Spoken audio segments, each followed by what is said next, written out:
Right. Excuse me. Immediately off to a good start. Welcome, welcome. Yes, gonna be doing a little bit of King of the Hill today. I believe these guys are ready to start. So, it's about.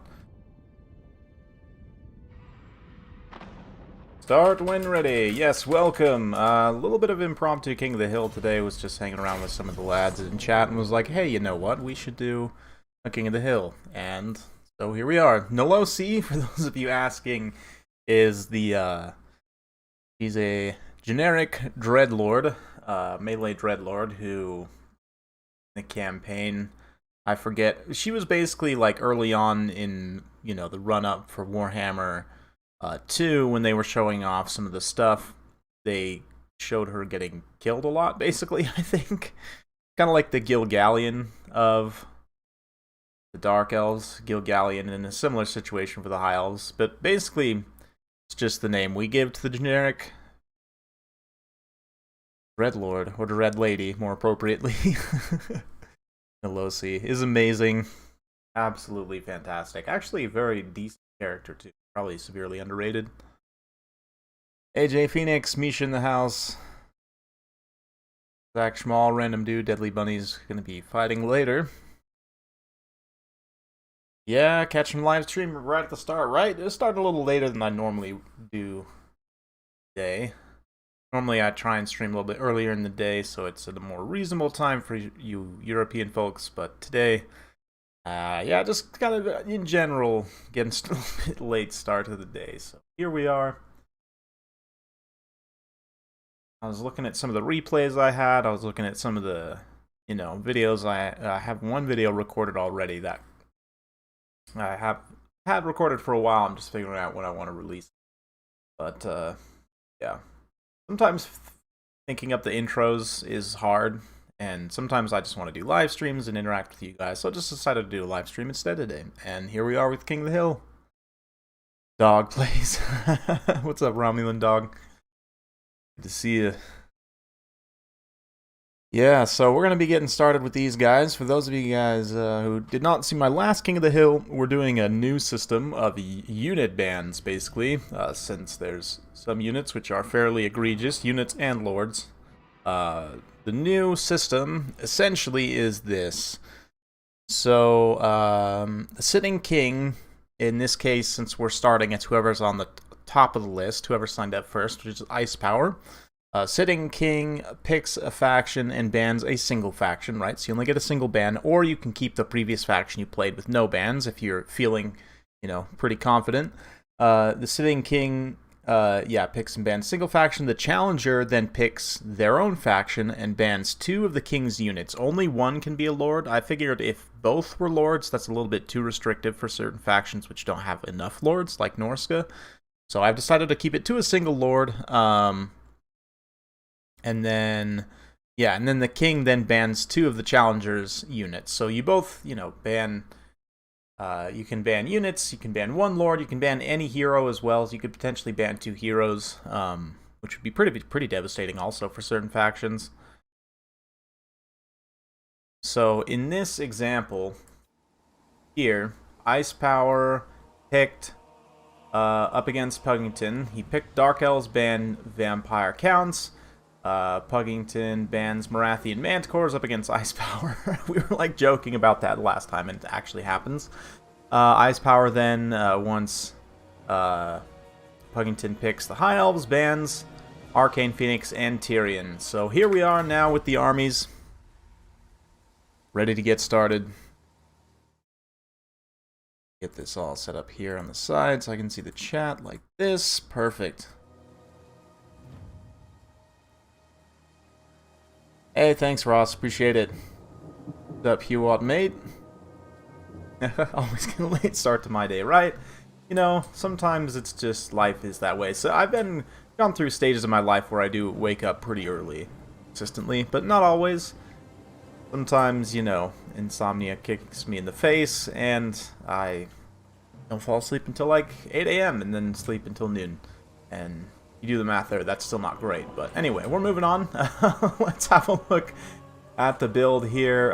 For Ice Power, yeah, I mean, of course, it's got to be Nelosi, right? And not only that, but Nelosi in the best color scheme. Look at this. She just looks, I mean, she's like female Darth Vader right here, basically. Like, the black and gold color scheme just looks so good on the Dark Elves, man. Nelosi looking fabulous. Almost brings a tear to my eye. Whew. Awesome stuff. We've got some dark shards with shields, a firecaster, sad swords, fear spears. It's basically just kind of an early tier stack with some Scourge Runner chariots, a couple of Cold One Knights, which are actually weirdly a very late game unit for the Dark Elves. It seems like it should probably be available a little bit earlier on in the campaign, but who am I to talk about campaign balance? We've got Swordmasters on the other side for Puggington, so yeah, potentially in for a very bad time, Nelosi in this infantry fight, but we'll see. We've got Lions, some Silverin Guard and Spearmen up front. Imric. Ooh, so yeah, Nelosi possibly going to be in for a bad time here. We'll see. I mean, a little bit lacking in flexibility. The two line chariots, so there's not really a lot of cavalry here.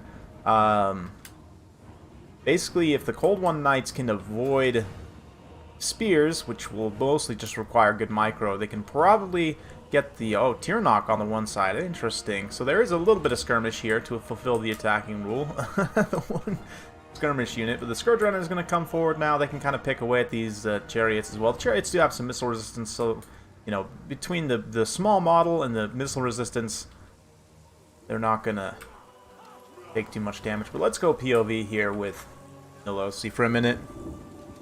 And look at the, like, decoration on her knuckles, too. Like, just amazing. This game's incredible, honestly. The weird, like, spiky mail, too. Love it. The best thing about Nelosi, too, is, you know, she doesn't have a stupid cone hat. She doesn't need a helmet. She's got this mask thing on. The best thing about her. Yeah, I feel a certain way about elves, but look at this. Nice little, just using the Scourge Runner chariots to attack the Spearmen. Interesting choice. I mean, definitely do a lot of damage. The Scourge Runner chariots in and of themselves, the missile damage is good enough. And actually, the Tear Knock chariots not trading terribly. All things considered, like, you would expect the Scourge Runners to be better in that trade. But, you know, the Tear Knocks, a lot of people discount their missile damage, but it's not the worst, believe it or not. It is kind of here, right? But magic damage, good in certain niche situations. 3 times Swordmasters is a max, is it? Yeah, because they're 1150, right? Ah, it's fine. It's fine. I think there is actually only 3. Yeah, there's 4. It's fine.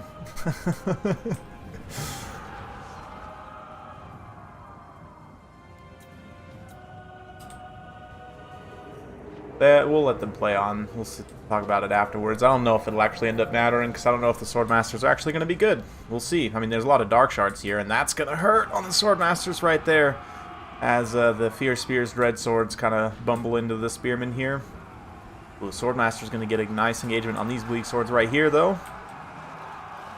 Scourge Runners came in and just got straight up devoured in melee by the Lion Chariots. That's pretty interesting. But a nice Burning Head does get the Silverin Guard. That Silverin Guard already taking a lot of damage. Fairly defensive unit. You wouldn't expect to take a lot of shock damage like that. But over here, Cold One Knights have a good situation. They can possibly charge these Tear Knocks here, or charging those Swordmaster would also be pretty good. These Swordmasters kind of try and bust through to the back line. But given how quickly this pocket kind of crumbles here for the Dark Elves, the Sad Swords just completely giving up on life, as to be expected. The Spears have to deploy to kind of catch here. The KotH Knights also going after the chariots, but then largely getting caught up on spears and whatnot. If we have a look over here, again, kind of crumping on this side. Swordmasters coming in, defended by the spears. They're going to take a face full of Dark Shard bolts, though, so far pretty good, but Nelosi's in trouble. Imrik comes through. He gets a nice charge on her. As long as Imrik stays cycle charging, 90 charge bonus on horseback is going to be a bad time for Nelosi. Big ol' hit there. Actually doesn't make contact. Nelosi, wow, interesting.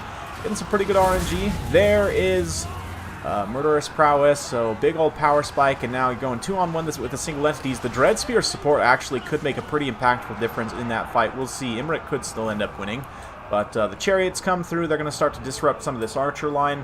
The archers are Dark Shards, rather, crossbowmen, standing firm in some pockets, continuing to pull back. That missile damage spike while Murderous Prowess is active is very nice, but not getting any value from it right now. Burning heading your own Fear Spears is the only way to go. We've got more Swordmasters on this side as well, so a little bit of management to be done, but things are looking okay for the Dark Elves, balance of power-wise. Imrik took a lot of damage in that fight, as I suspected he would. The spear support and the 2-on-1 single entity situation. Plus, I mean, Nelosi goes up to 81 melee attack on foot. 400 weapon strength. I mean, still enough to get consistent. As long as she's getting consistent hits, I should say, will do damage. Nice little screen by the chariot there to bail Imrik out as they pull through. Try and get on those Dark Shards, shut them down. But we still got Scourge Runners running around the back here. Still a very healthy unit of KotH Knights that can also come collapse. Most of the Swordmasters are done. That's why I was like, you know, one extra Swordmaster as a rule break is probably one of the... Sorry, Ryder Rohan, it's one of the least offensive rule breaks you could probably do in most situations. Against Dwarfs, that would actually be kind of mean, but maybe not. Yeah, the Chariot's pulling away here, just getting pursued by the KotH Knights. Murderous Prowess finally cools off, but it's too much. Thanks, appreciate it, Aziz. Much appreciated. Definitely a lot of fun to make. It requires some extra work, but honestly, I'm learning a lot about editing by doing them, so it benefits everyone, honestly. And nice showing by Puggington. The Swordmasters do come in, clean up an impressive number of kills, but it's not actually all that much value, because Ice Power went with a full 20 stack of Dark Elves, which, you know, if any faction of Elves can go with the 20 stack, Dark Elves can do it kind of the most reliably and efficiently in many ways. Just the armor piercing on your Dark Shards is so good. They are well enough defended here that they do carry a lot of the value there. The KotH Knights also deployed in a pretty efficient manner as well. Don't take too much damage, but also help clean up. The one Scourge Runner, wow, 1,400 damage value there, also very impressive. Nelosi, considering she's probably less than 1,000, this is fairly cost-effective for her. Double Caster also pays off. Yeah, Fear Spears, Sad Swords kind of get mowed down in many cases, but also that's... mostly what they're here for. Yeah, fun stuff. Chariots doing okay. Doesn't quite pay for itself on the Lion Chariot, but the Tyrnok actually very cost effective. Tyrnok chariots are severely and perennially underrated, probably. And against a build like this, I mean, just going more volume of Tyrnoks rather than even the Swordmasters probably would have been better at the end of the day. But hindsight's 20/20. You never expect the full Tyrnok chariot build to be, you know, exactly what you need. But sometimes it is. Sometimes it is. Alright. Ryder Rohan is up next. So we'll go ahead and switch it on over to another map. Let's go with Eschen.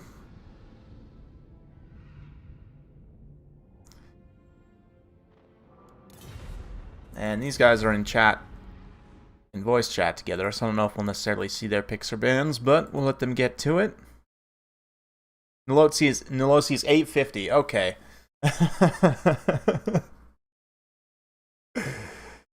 Yeah. White Lions are more cost effective because they're cheaper, and that they're better against large. Like, they're more cost effective against large, which makes them actually, I kind of like them for supporting cav engagements, you know, but yeah, it's an interesting one. Nelosi definitely paid for herself in that case if she's that cheap. That's awesome. Love to see it. Love to see it.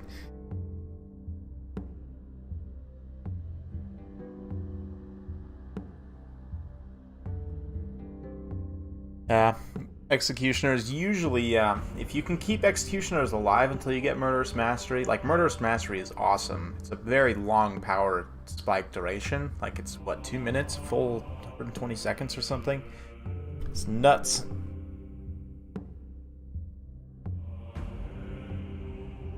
Executioners are a little bit cheaper, too. Right? If I remember right. They're only... Are they 1100? Swordmasters are 1150? Maybe they're the same. Or maybe they're 1200 and Swordmasters are 1150. I don't actually remember. I don't play elves enough. Why am I running? Why am I running? Your name.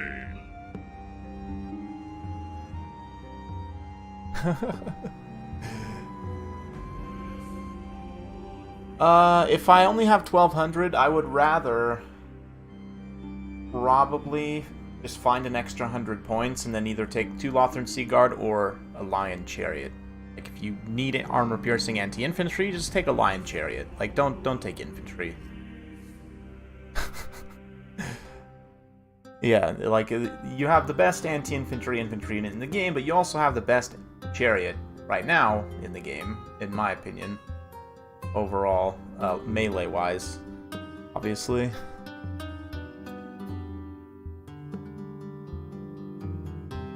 The truth hurts. Yeah.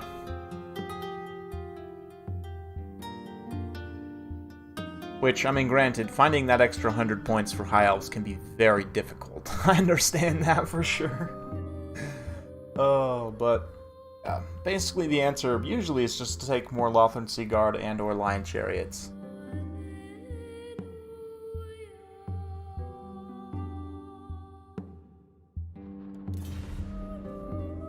Okay, so Rider Rohan Band, Scourge Runners, and Manticores. I see. Interesting.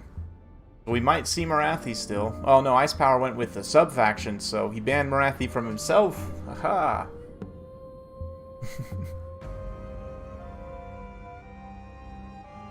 Excellent.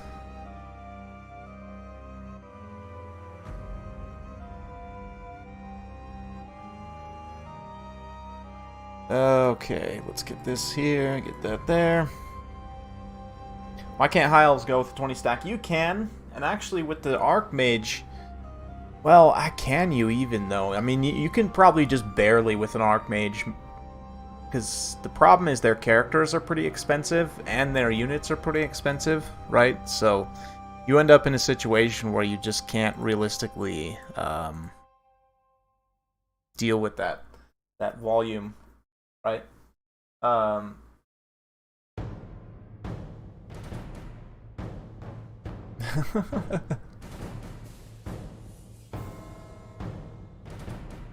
Yeah, each unit's too pricey.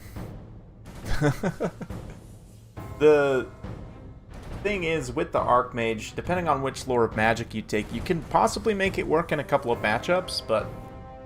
and it's not terrible. I mean, going like 15 to 18 stack with the High Elves is actually pretty good right now. Just because, like, a backbone of that is generally Lothern Seaguard, and they are just amazing.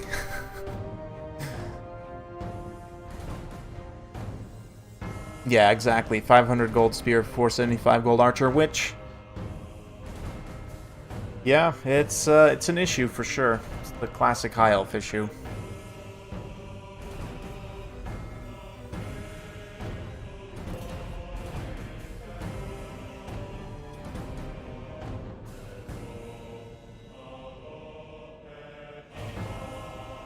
Yeah, I definitely agree, Glorious Feeder. They are pretty magic reliant, and the fact that you have such a wide selection of lores too means you can potentially like do some combo things specifically with like lores with each other, right? Like stacking specific modifiers like weapon strength, right?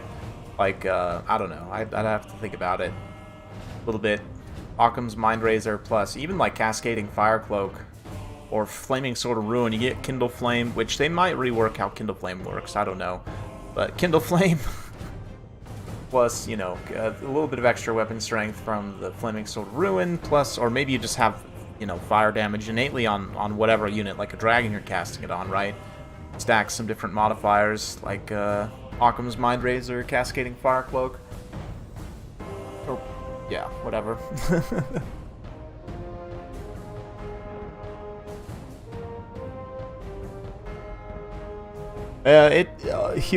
Testing is weird like that. Like, testing is often misleading. A lot of it comes down to RNG. Like, you can literally test a unit 100 times, and, like, it might win 37 of those times, right? It's more of, like, it's a lot of people. I'm trying to change this perception within the community. Is most people see it as this unit beats this unit, and a lot of the times that's the case. Like, just straight up, like 90% chance plus, like, yes, that unit beats that unit. But oftentimes it's more like a dice roll, right? It's like a probability. Like, this unit has a 37% chance of beating that unit, or this unit has a whatever, a 69, very nice percent chance of beating that unit. Yeah, Kindle Flame. Thing is, I like the synergy for units that have fire damage passively.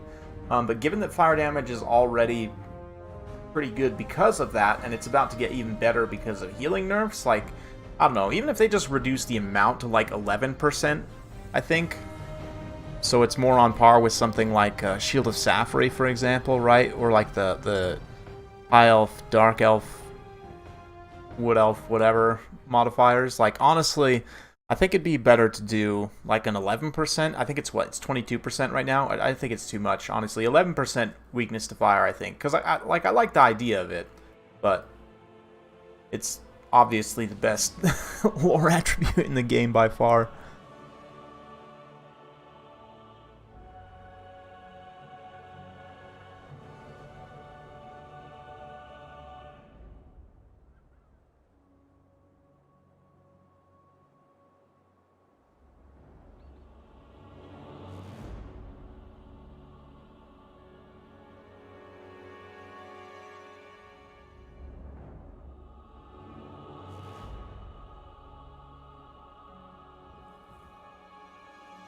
Okay, anyway, just getting distracted a little bit.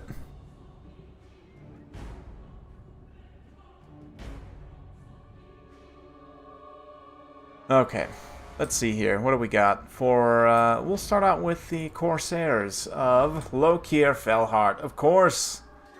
Coming in with his red blades here. We got some bleak swords. We do have a couple units of Corsairs. 3 Corsairs, some bleak swords, repeater crossbows, Chilisantar, Cold One Knights, red spears. Nice. I like this build. It's fun.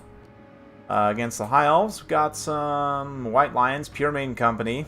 So they should trade pretty well with the Corsairs. Rangers also to trade with Sad Swords. We've got Archers. No Lothern Seaguard, but 2 Dragon Princes. Tyrion, of course, and a Life Mage. What do we actually ban here? Ban Larian Lothern Seaguard. Oh, that's why we don't have any Lothern Seaguard. Because he banned the 2 best units on the entire faction. Larian, Lothern Seaguard. I think that's the correct bans, actually, for High Elves right now. I mean, granted, Ryder Rohan probably would play Tyrion anyway. Nice to leave that open to him.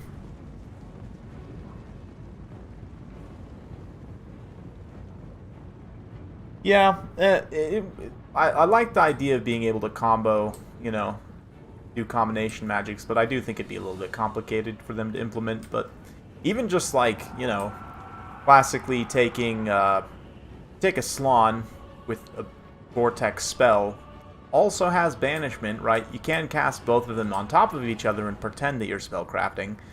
It's fun. Oh, Chili Boy comes forward. Nice breath attack going to be unleashed on the White Lions there. Does some pretty solid damage. The thing about breath attacks is you have to use them, right?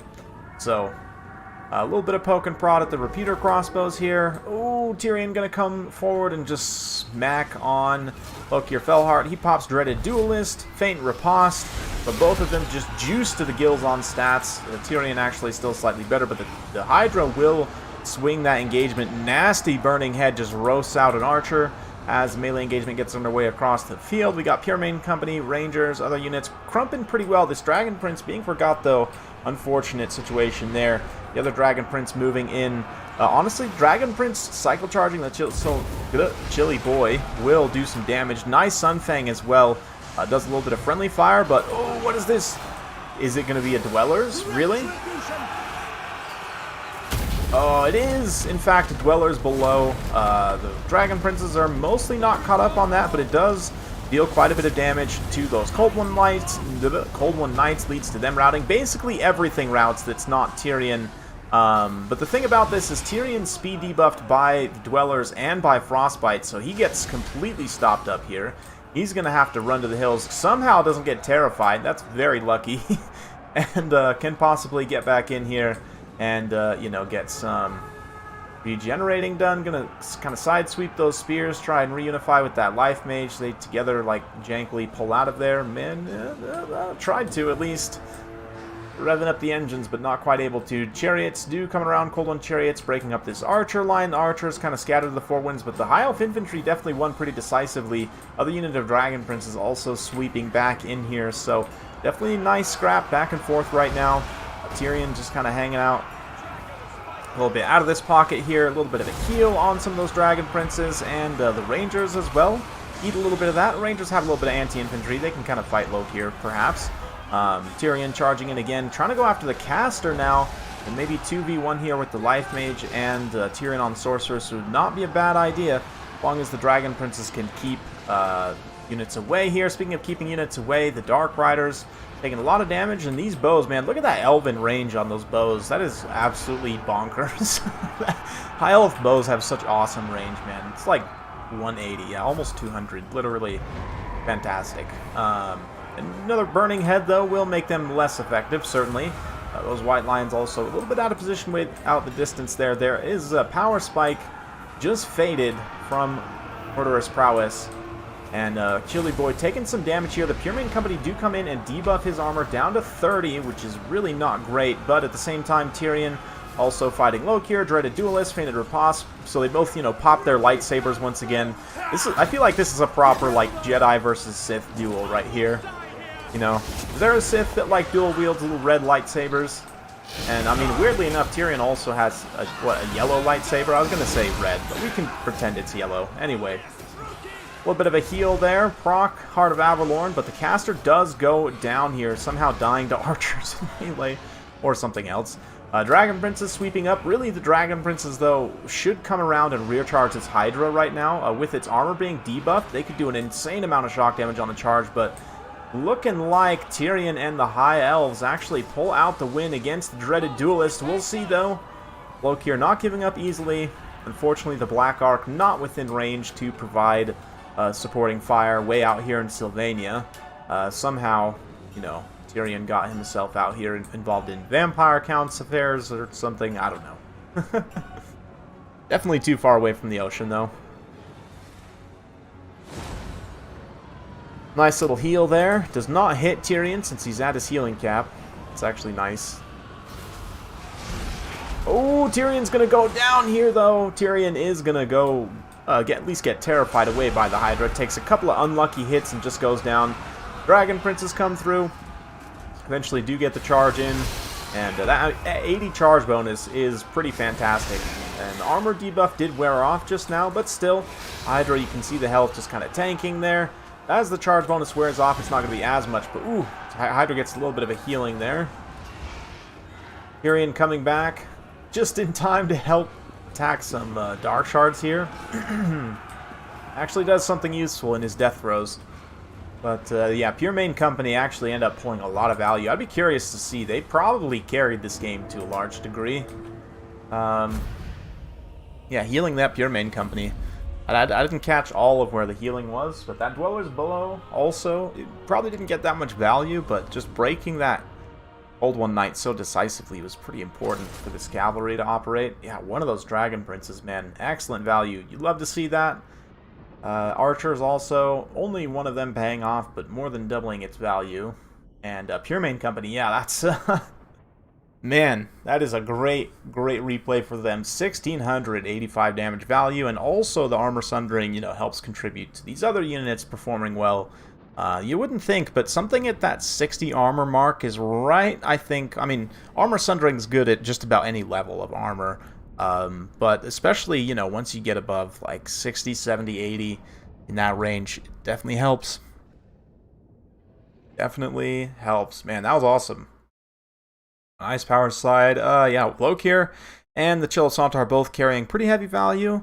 The repeater crossbows actually, for once, not doing screened effectively, not doing quite what they needed to. Cold One Chariot's also same thing. The infantry fight definitely went against ice power pretty heavily. I mean, the spears all paid for themselves pretty much.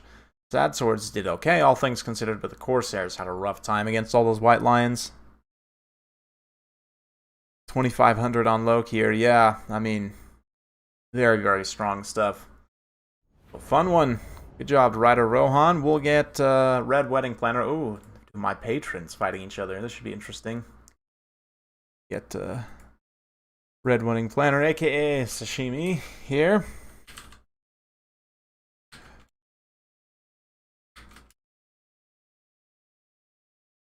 And we'll get some music going as well.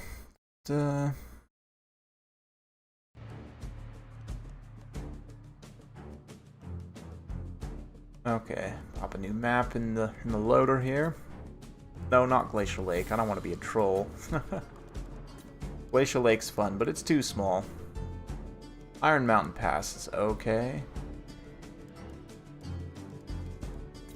Blooming Wood is also okay, but at the same time, it's kind of not okay. No one wants a forest fight. You know what? We'll do Harryout Ridge.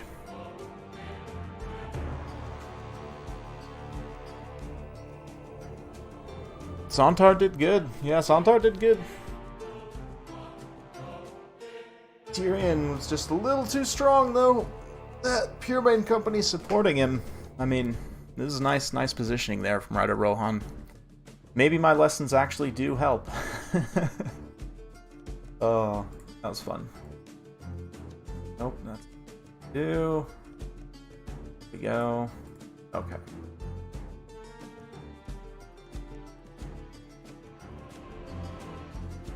This is Medieval 2 Total War soundtrack. Those of you guys wondering, very much a classic.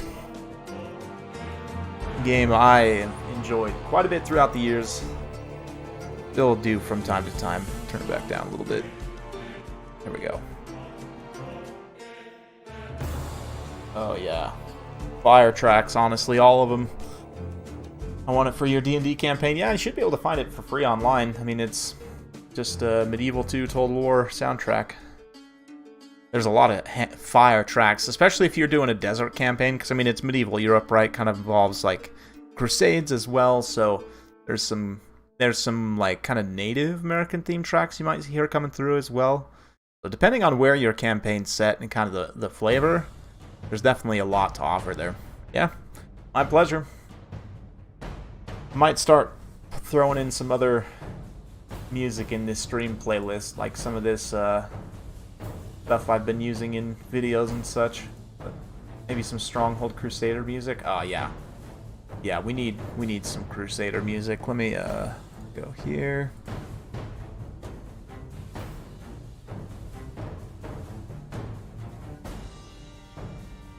Let's see.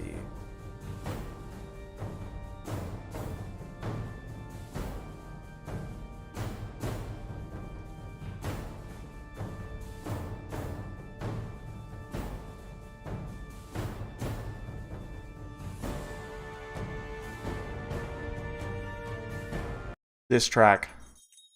Sorry to change it in the middle there, but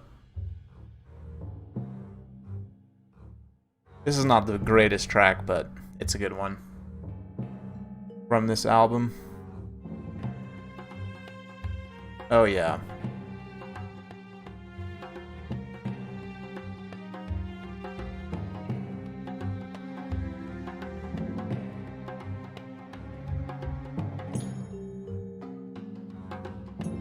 Nelosi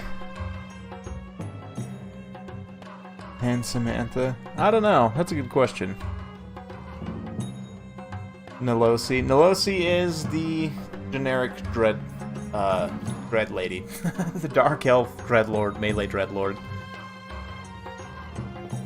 Oh yeah.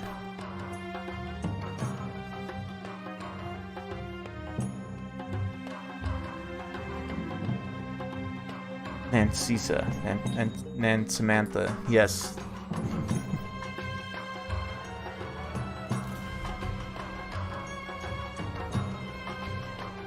Ooh, Tomb Kings. Ban Casket of Souls and Ushabti Great Bows. Ban Seaguard and Larry. Interesting. Okay, might see a Star Dragon.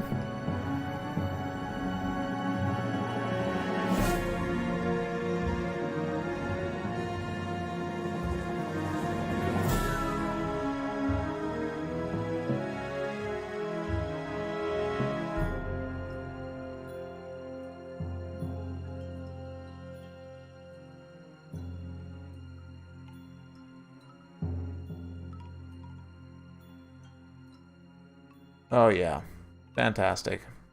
Sorry, I just had to do a quick aside on that Stronghold track. Stronghold, honestly. Whoa, that's way too loud. Sorry. Name for the princess? That's a good question. Oh, Surthara. That's right. It's Surthara, because she on the campaign map. That's the most memorable one for me, at least. Gilgallion is the prince, Surthara is the princess, Nelosi is the Dread Lady, and the Dread Lord? I don't think anyone cares.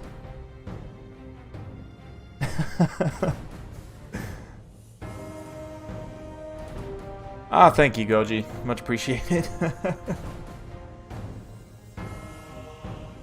Yes, indeed. Good times for all were had.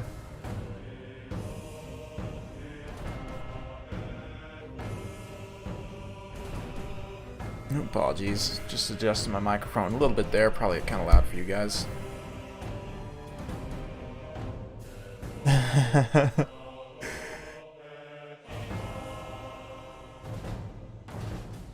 Nancy is short for Anne. Interesting.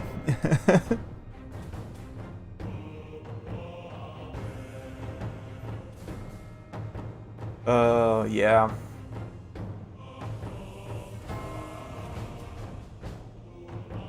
Yeah, you know, Ice Power, I think maybe using your Dark Riders to try and chase...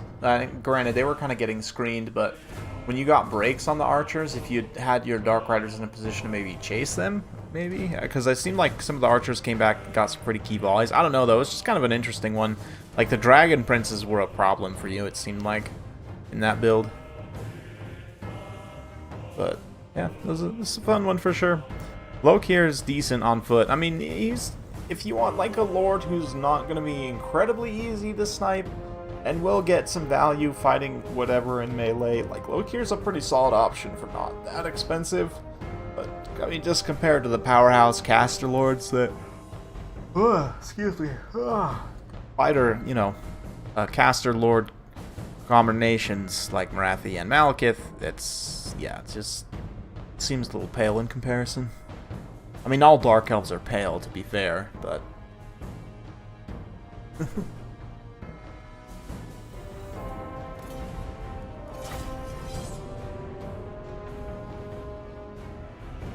Foot Malekith, yes, we were joking about that earlier, actually. Foot Malekith is actually kind of decent in certain matchups.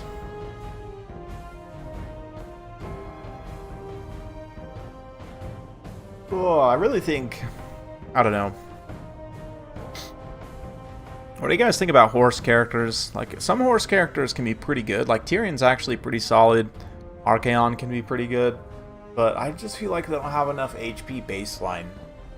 I feel like that's true of regular cavalry, too. What do you guys think?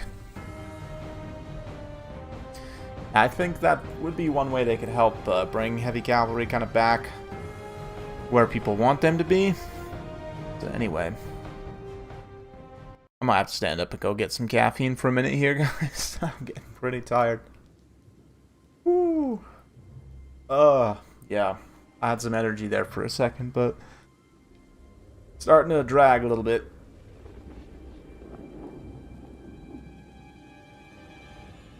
Okay, let's see what we got though. Hiles for Rider of Rohan. No Larry, no Sea Guards. We've got Phoenix Guard, though. Single Phoenix Guard. A couple of archers here. We've got Eagle Claw Bolt Thrower. Tyrion. Rangers, White Lions. Silver Helms.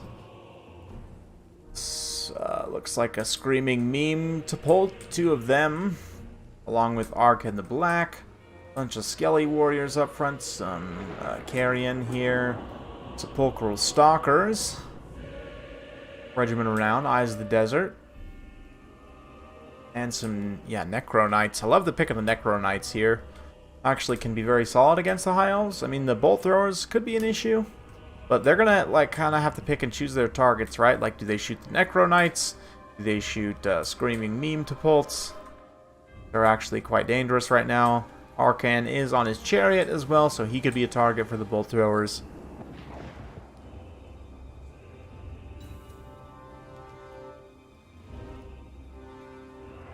Terror on his helm or regeneration without being in combat. Both of those would be very good, actually. Yeah. Yeah. Horse character with magic, good. Okay. Yeah, I mean, I guess Archaon is has magic as well, but they get stuck on the world itself. Yeah, yeah, that's true. It does seem to depend a lot on their mass profile. Targeting, yeah, seeing them like circle around each other endlessly is pretty painful. Yeah, see, that's what I'm saying to you, mate, is like, it's nice having the mobility of the horse, but nowadays, it's like, a lot of the time, I would rather take a character on foot than on horseback, just because they're going to be less susceptible to anti-large, and, you know, there's other benefits of being on foot as well. The health difference, like, for having a horse versus not having a horse, I feel like, is also, I don't know, like, I get that the horses are small in Warhammer, but... They did say, by the way, in the dev Q&A that they're looking how they can potentially fix the Chaos Ponies problem. I should make a video. I probably will actually make a video this week about the dev Q&A. Yeah, because they actually had some pretty good stuff in there. Dev Q&A on Discord. There's some pretty neat information. I know Mercy and Matt already made a video about it, but anyway.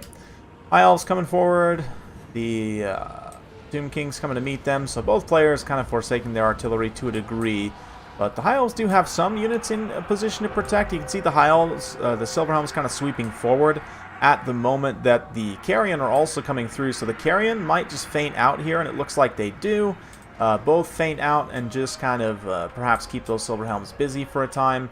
Right now in the front line, this is going to be pretty bad for the Tomb Kings just to take this melee engagement straight up. But the Burning Head, oh, the Burning Head, oh, the treacherous Burning Head does actually come through.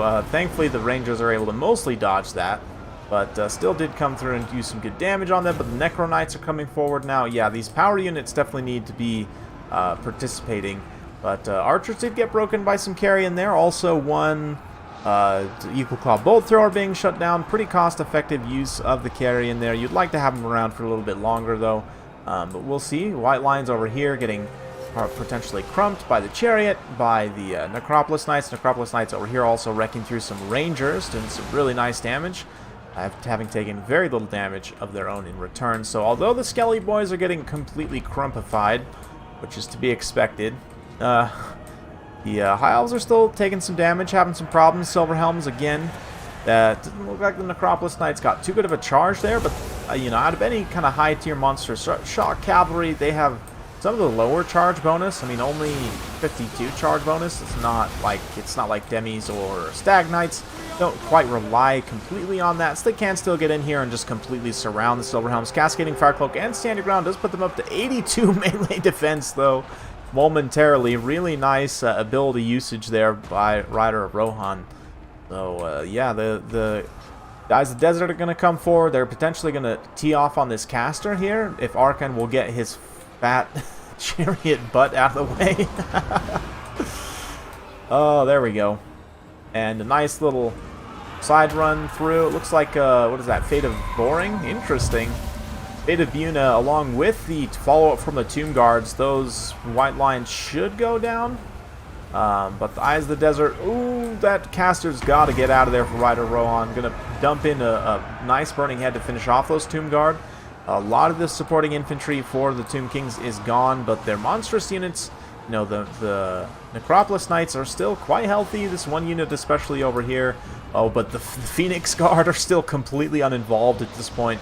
Yeah, the catapults really need to switch onto the Phoenix Guard ASAP, because that's kind of the only thing. I mean, he might have one more Fate of Boring here, but now that that's been pulled, you know, the Phoenix Guard are less worried about that. Definitely needed that for those Phoenix Guard, but we'll see. I mean, there's still quite a bit of battle left on it. The Bolt Thrower's going after the second artillery piece here, second Screaming Skull, as it is kind of in the woods there, getting somewhat of the shots blocked.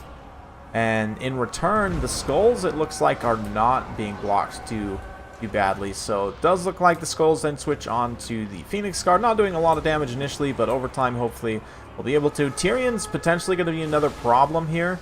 The fact that he's completely healthy and still has the Heart of Averlorn proc. Nice Burning Head, too, to try and finish off those halberds. But likewise, the High Elf army is pretty much gone at this point. Little secret agent archer over here trying to come through and get in range to just shoot the Screaming Skull crew to death. It's going to be very solid. Summons coming up from Arcan, though, on the Eagle Claw Bolt Thrower, starting to just shut them down. The Tomb Guard with halberds over here also did survive that earlier engagement and came through and finish off that other Eagle Claw Bolt Thrower. So some nice back and forth right now. Really, really nice. And it does look like Red Wedding starting to pull ahead slightly on the balance power as Tyrion takes more damage over here. But keep in mind, that, again, he has that Heart of Averlorn proc still. But let's see in terms of Winds of Magic here. The Curse just went off, which, you know, Arcan, having it targeted on the Mage is pretty good, actually. It did do quite a bit of damage to her. Would have liked to have had that potentially go off on the Phoenix Guard just for that extra little bit of chip magic damage, but... you know, the Eyes of the Desert also have quite a bit of ammunition here to try and shoot the Phoenix Guard with, so things are looking a little grim for Ryder Rohan, but Tyrion's still alive. He's aggressively pursuing the Eyes of the Desert here, making sure that they are not going to be a threat to him. Got some High Elf units kind of returning out in the periphery as well.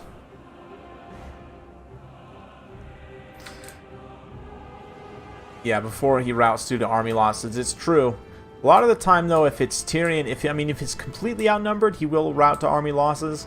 If it's him, if, you know, the enemy's army is damaged enough, then you can potentially keep him still in the fight, but that is a good point. And now Ryder Rohan realizing, you know, he can just advance on the artillery here. There's still the one piece still online providing leadership debuffs, so that is a unit that he can kind of advance into.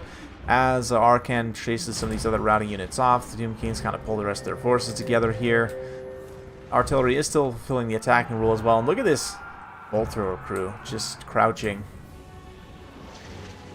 Tyrion angrily pursuing these Necropolis Knights. They might try and make a stand here in the woods. Maybe not the best place for them to, but honestly just to turn and fight. Looks like the artillery crew also trying to pull away there. Yeah. We'll see. Oh, Arcan peels out at the last second, drops a final Spirit Leech. That should finish off the Fire Mage, but at the same time using that Winds of Magic on her. You know, I understand you just want to get him back to the fight, but you might need that for someone else. That's what I'm thinking. But, yeah, it's Eyes of the Desert here moving up. I don't know if this quite constitutes as forest camping. Might be kind of close, but...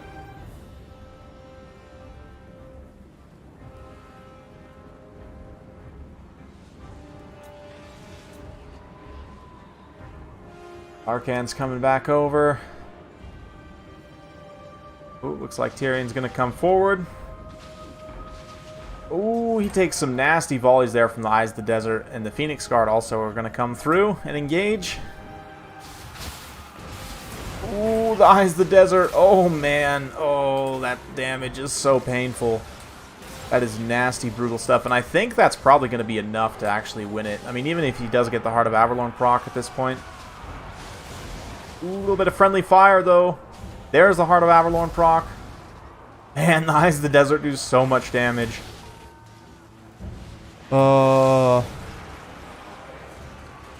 Yeah, Tyrion, very few things kill him fast enough. That right there was some pretty impressive burst damage, I'll tell you what, though. Nothing it kills Tyrion fast enough in before he gets absolutely gatted by weird snack things. Oh, but the High Elves are actually bringing it back. Look at this. The High Elves, the Phoenix Guard are standing firm.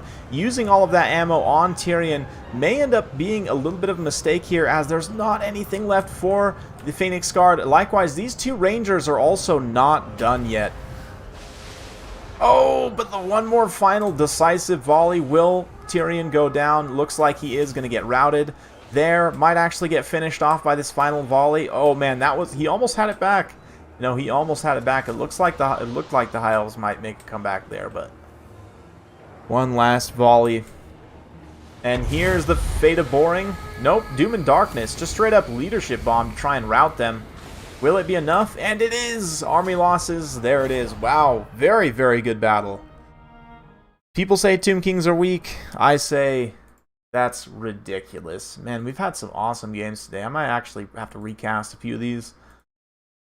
But, yeah, two of my patrons fighting each other. Couldn't be more proud that it was an awesome game. Great job, both, honestly. Round of applause from me. Round of applause. Yeah. Apparently my lessons do lead to some results, and the result is...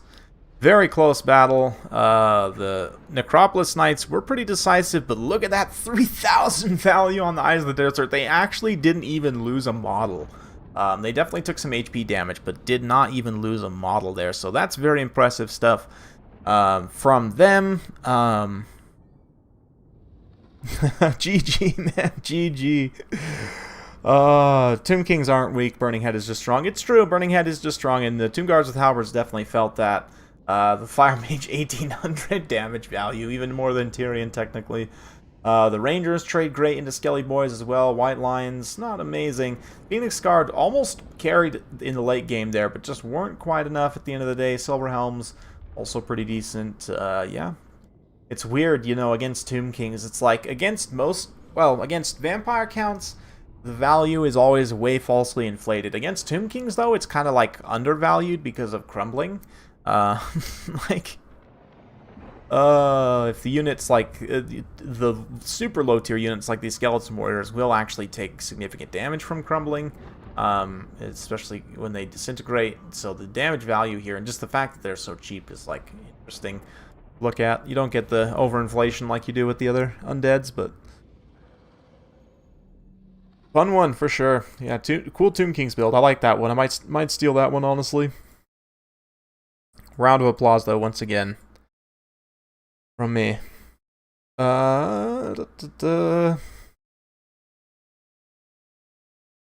see here. Who's up next on the list? We have Deadly Bunnies.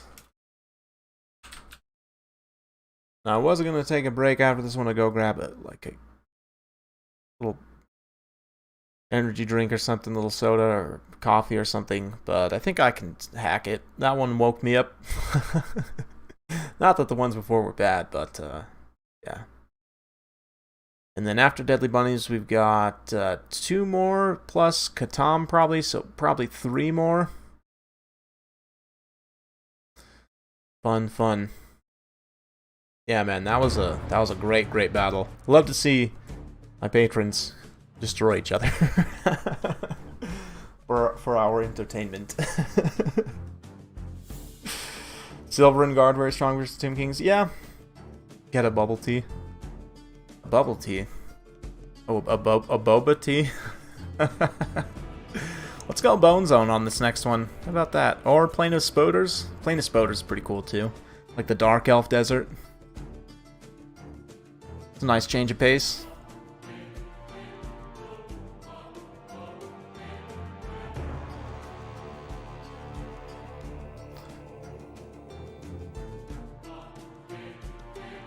Oh yeah.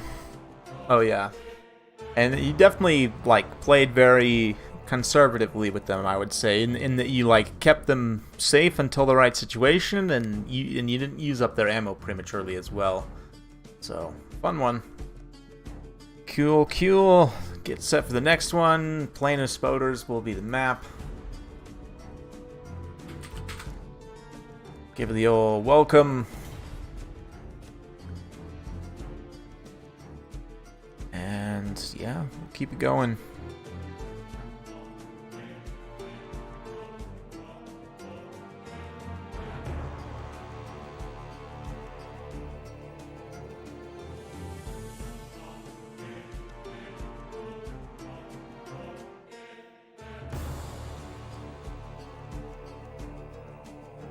A little bit of water there.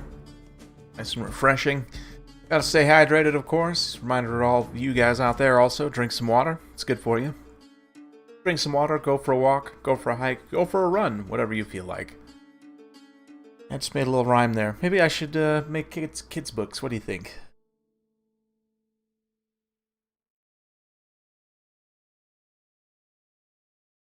Pistols here, pistols there. Pistoliers everywhere.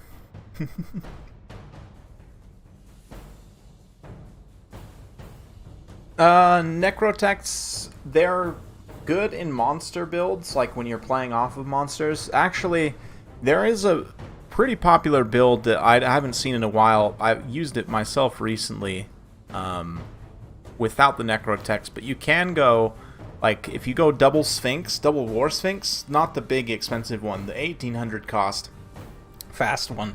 Those ones are reasonably cost effective in most situations. I have seen, like, Cetra plus 2 Necrotech chariots plus 2 kitties. Granted, that's very expensive. Maybe the Necrotechs weren't on chariots. Yes, you do see Necrotechs from time to time.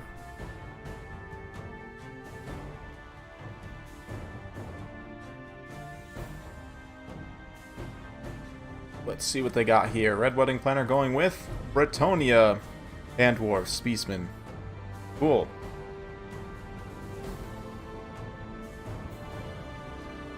Don't forget unit bands.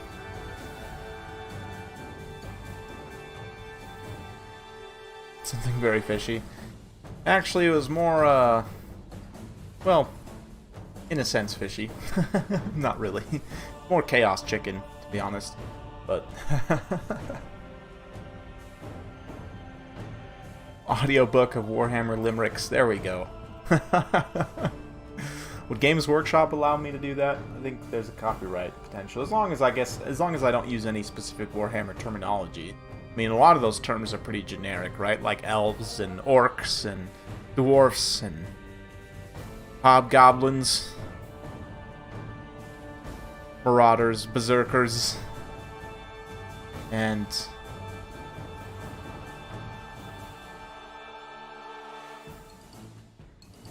bad swords. I don't know.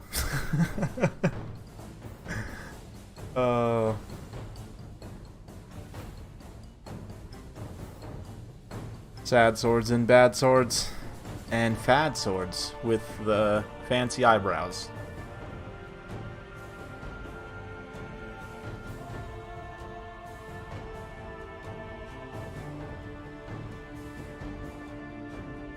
Yes, indeed. Let's see here. Looking at some stuff. People sending me messages. Why do people send me messages while I'm streaming? Don't you know I'm streaming? I mean, if you know me through this, you should know about this.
Sorry, some important actually message just came through here. I'm totally getting distracted. My apologies, guys.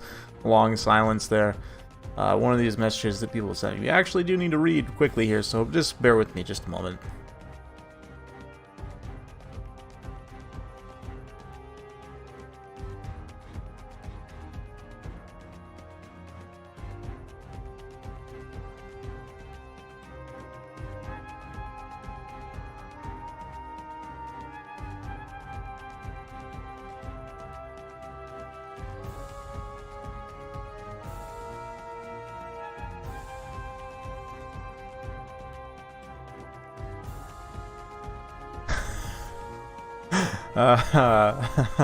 Okay.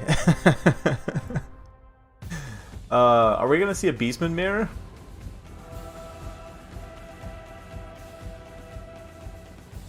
And Green Knights, Knights of the Realm. Green Knight, Knights of the Realm, okay. I have more sleep and Centaurs with great weapons. Cool, okay. Interesting bans on both sides. Didn't ban Morgur or the Feinchantress. I find that interesting. Both of them leaving the Power Lord on the table. Limerick, the High Elf Lord on a very poetic dragon. There we go. Specifically for the Avalorn faction, of course.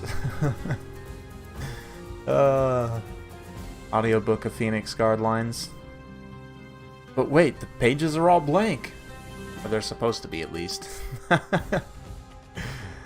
Gather round and listen hard while I tell you the story of Charles Bombs. Yes. Exactly.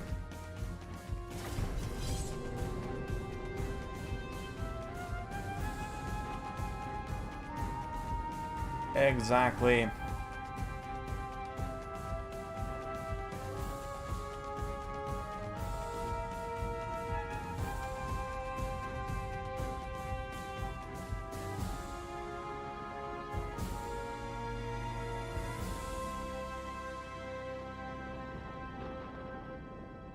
How about this? Roses are red in bunches of 6. Skaven don't exist.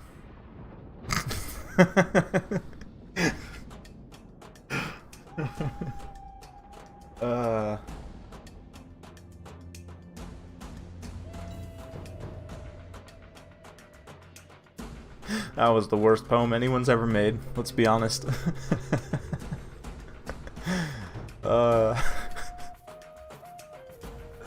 Maybe that'll be an intro someday. Someday. Anyway, a little bit slap happy today, guys. Okay. Let's get to the battles before I go too crazy here. Wow, that map is very bright. Yeah. I asked for this. Land of Spooters. Oh, did I not change it from the last one? Maybe. Anyway. We got Centaurs here. Centaurs with throwing axes. Ungor spearman herds. Some poison hounds. Razorgore herds. Azrak, I see, and a wild Bray shaman. Ooh, so not even bringing Morgur. Okay. So both of them just agreed not to bring the Metal Lords. That's nice. No Fae, no Morgur. We got instead King Lewin versus Kazrak. Should be interesting. Beast Slayers of Bastone, of course.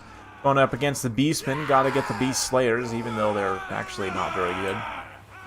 50 melee defense is pretty solid. But, yeah, less than 30 melee attack. Weapon strength is not great. 80 armor's there. I don't know. They're just kind of there, to be honest. Got some pox arrows.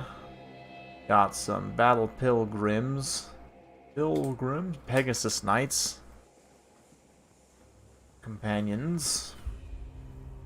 Interesting. Or the Beastmen. Yeah, we've gone over everything already, but let's take a look. I'm curious about spell loadout on this, whether we've got Cygor summon. No, looks like Traderkin gonna be very, very strong against those Pegasus Knights, so I'll have to be careful of that. Vile Tide. Interesting. Interesting. Yes.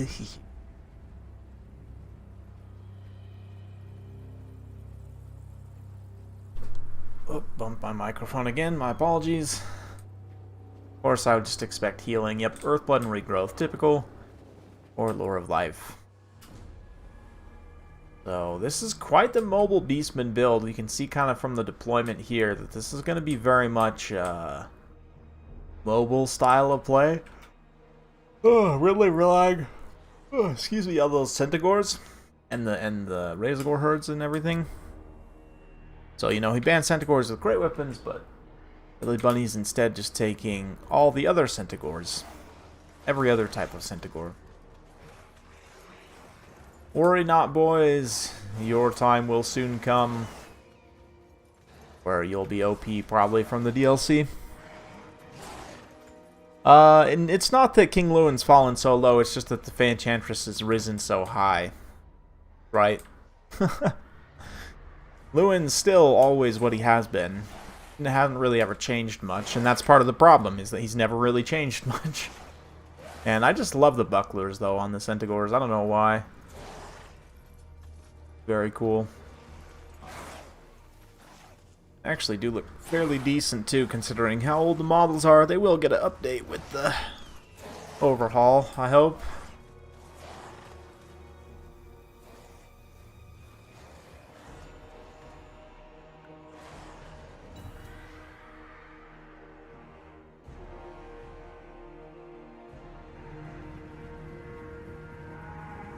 Alright, they're off. The Battle Pilgrims are going to be a little bit of a liability here, I think. There's not really a lot of a role for them in this particular build. I mean, granted, you do fight them, use them to fight, you know, Beastman infantry, but there's just not much Beastman infantry, right? So Deadly Bunny is immediately just overloading on this side here.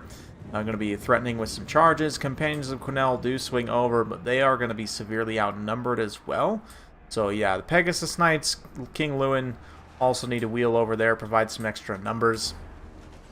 A little bit of a skirmish action happening here as the Ungor Spearman Herd come forward. The Spearman Herd won't do much here except for hopefully screen on some engagements, but excuse me, sorry, gotta adjust my mic again. Apologies about that. Yeah,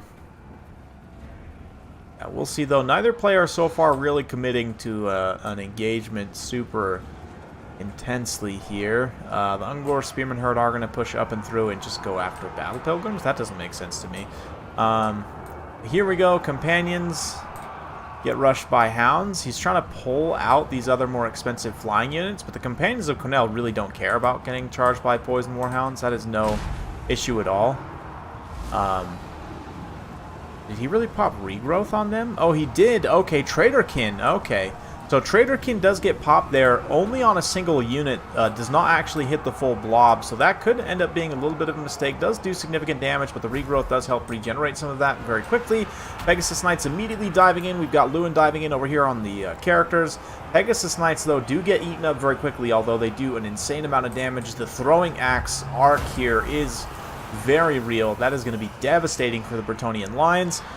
Meanwhile, yeah, the rest of the Bretonnian army holding up pretty well, honestly. Battle Pilgrims doing okay. The Archers getting ransacked by some quick Centigore actions. Not great. But one Pegasus Knight completely dead already. Speaking of completely dead, though, Kazrak took a ton of damage. That melee defense nerf of Sword of Corone is insane. Puts him down to 2 melee defense. The other unit of Pegasus Knights, though, again, very quickly getting eaten up. Pegasus Knights are just so squishy in this type of situation. You have to be so fast with your healing. And, yeah, with both, or I should say all of the Cav units being more or less taken offline, this is a dangerous situation for Bretonnia to be in. But as long as Lewin's still alive and can drop terror charges, terrify away these, you know, Beastman characters and whatnot, should be okay. There's a lot of throwing axes still, though, as well. And with the Archers kind of being screened out and chased off by the Centigores, they will have a little bit of a tough time here, but let's see. Pegasus Knights getting back up in the air. Companions kind of holding for now. Honestly, Lewin, he's in a little bit of danger here of the throwing axes. I might just peel him back and try and go after some of these Centigores, see if you can't bail out some of those Archers and get them back in the fight.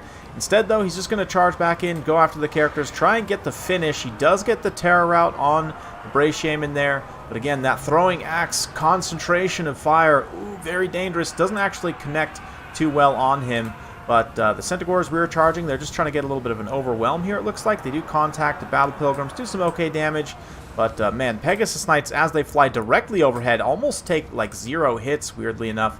But, yeah, Lewin kind of threatening, throwing axes, staying close to Kazarak, which is exactly what they should be doing. But, yeah, like I said, just swing back, try and bail out some of these other, you know, units. You're definitely going to need to bail out this caster. The Pegasus Knights do swing down, and they're going to crump those, well, maybe.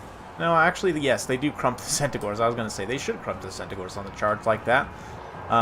Lewin also coming in, going to crump this other unit of Centaurs here. The Beast Slayers do eventually get eaten up, as is to be expected, but also, you know, there's still plenty of other Battle Pilgrims scattered around various pockets of the battle. As long as Lewin still has hammers to anvil into, he'll be just fine. Throwing axes come forward to try and get a pocket to fire in, but again, the Battle Pilgrims will screen very effectively there. Lewin should be able to get loose and free. And, yeah, the Battle Pilgrims, you know, they're not anti-large, but just the higher DPS output is pretty nice against Centaurs. They will actually punch them reasonably well. So Lewin swinging back up and around. Beastmen are starting to pull ahead on the balance of power a little bit. Nice little buff pop there. Apocalyptic Vision on all these units. They will take out that Battle Pilgrim that much faster. And as the support starts to... I get a little bit of, like, weird double music there. Sorry. As the support starts to wane, ooh, a little bit of mistargeting. That is unfortunate, putting the regrowth on Lewin. I mean, it does refresh his vigor, granted, which is very nice. But, yeah, definitely wanted to probably try and put that on the Pegasus Knights if possible. But also just kind of pre-healing in here for when you take all those throwing axes to the face. The one thing about throwing axes, they don't have a ton of ammo. So for healing single entities, if you can get enough heals, you can kind of weather the storm to a degree. But also, very dangerous situation. Sort of Crone does get popped. Lewin will really have a chance to get Kazarak here. Kazarak does not countercharge him on the ground, which could end up being a pretty significant mistake. But coming over here trying to bail out the Damsel, does get some attacks on those few remaining Razorgore herds. Terrifies them away quickly. Damsel routes, but should come back. Very, very close game at this point, honestly. And if Lewin can come up and finish... If he can get a decisive charge and finish Kazarak, I think that's probably game. I think at that point he can probably terrify away the rest of the Beastman army. But with this giant presence of Centaurs here and without any supporting units, it's going to be very risky for him to try and dive. Oh, and he does take the risky dive. Oh, gets caught up, expertly blocked by Deadly Bunnies there with the Centaurs. And now Lewin's in a pretty dangerous situation. There's just so many bodies for him to have to chew through here. And the mass also blocking him on the ground here. Yeah, it's such a risky play.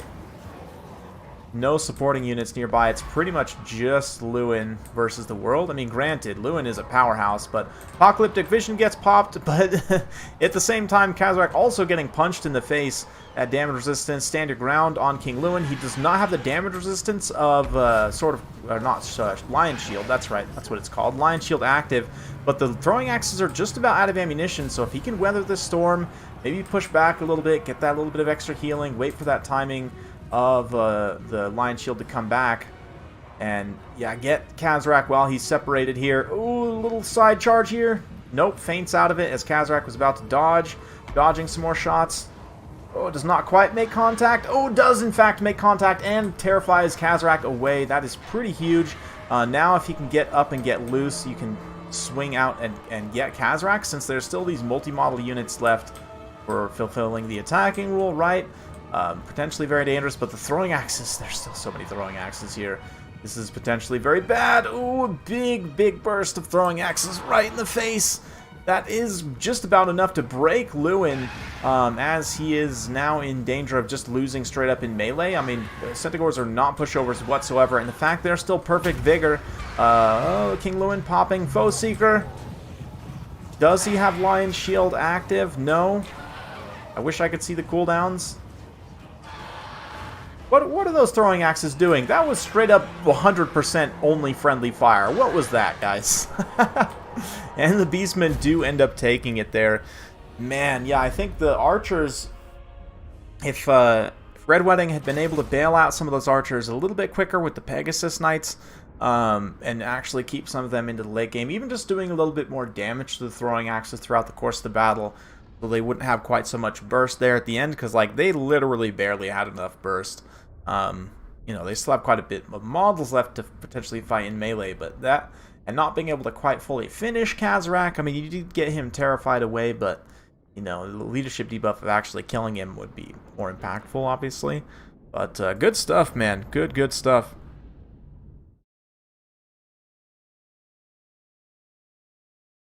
J Phoenix, the Knights of the Realm were actually banned. So, where did they go? What happened? I didn't see what happened.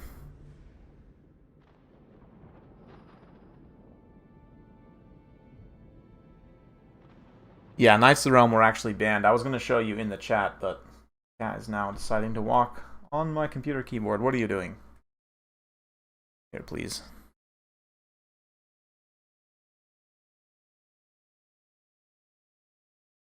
Yeah, Knights of the Realm were banned.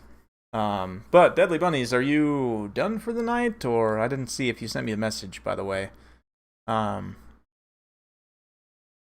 But oh, game crashed. Okay, no worries. I don't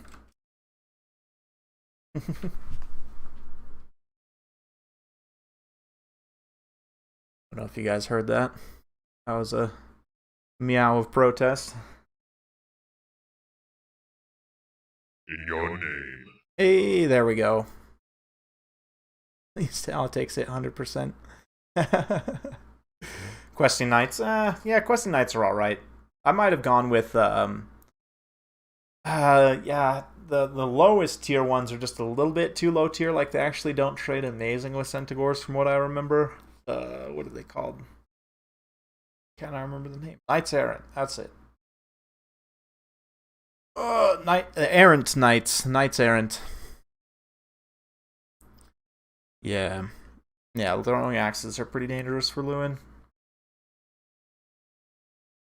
was an interesting one, though. The Battle Pilgrims definitely did a lot better than I was expecting.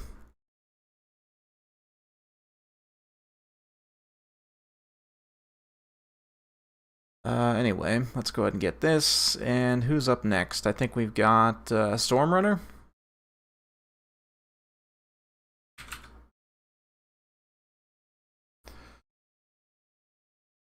Cool. And big thanks, by the way, Zach, for the generous tips through Super Chat. Always appreciated.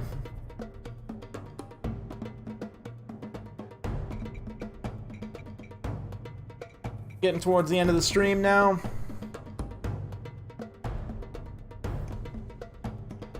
I'm actually going to not accept any more. Yeah, I think we'll do Storm Runner and then Big Pun and then probably be done. I don't know if we'll have time to get to KotH today, unfortunately, just because I do have an obligation with Ryder Rohan for a practice session today, so we will do that shortly. It's getting pretty late for him, so probably should start fairly soon.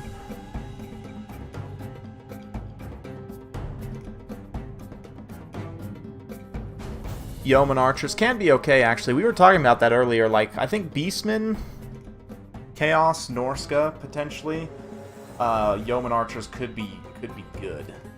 Because they outrange their cavalry so significantly. We'll see. I do need to do some testing for myself and find out. Okay, we should probably change the map. Let me go to Storm Demon.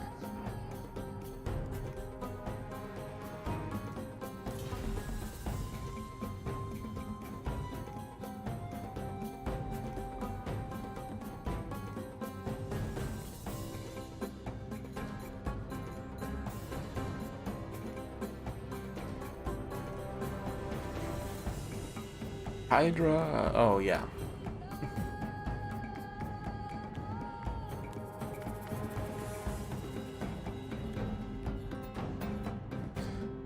Yes. Beastman, no bans. Ooh, feeling bold, Deadly Bunnies. Feeling very bold. I mean, I guess if you can ban units, but still, I would think, like, Undead is scary. Spooky, scary skeletons.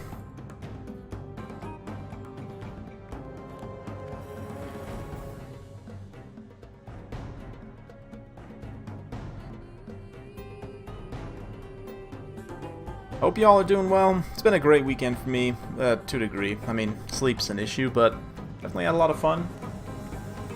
Yeah, I got some great content coming next week for you guys. Can't really talk about too much, but more battles, of course, upcoming. Do have some more of those recorded. We'll be getting some more of those recorded tomorrow as well. Yeah, just in general, it should be a fun time.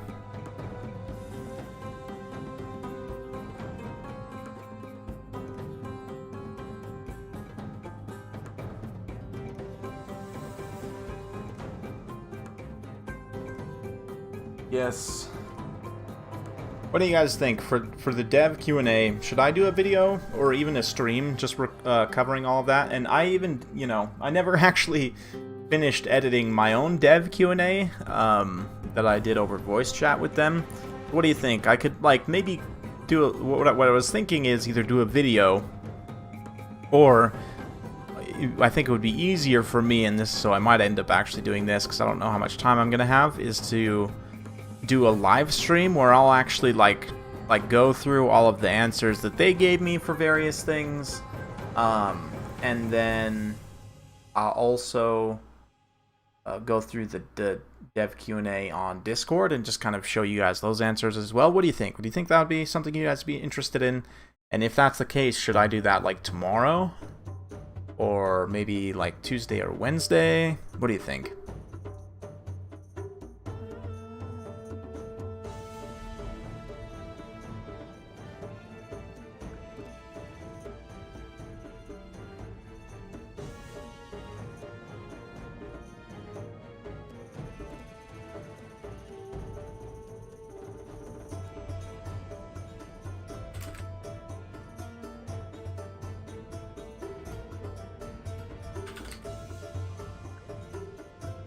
Q&A live stream, yeah, because like I like, it wouldn't be obviously a live Q&A with the devs. It would be just me showcasing other, you know, questions that people have asked and the answers that they've given based on those questions.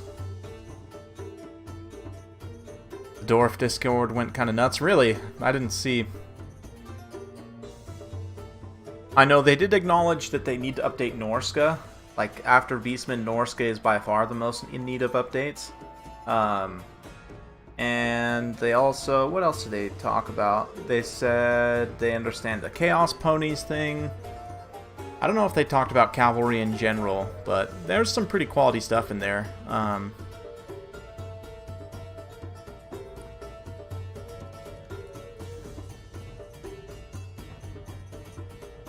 No Kazarak, no throwing axes. Interesting.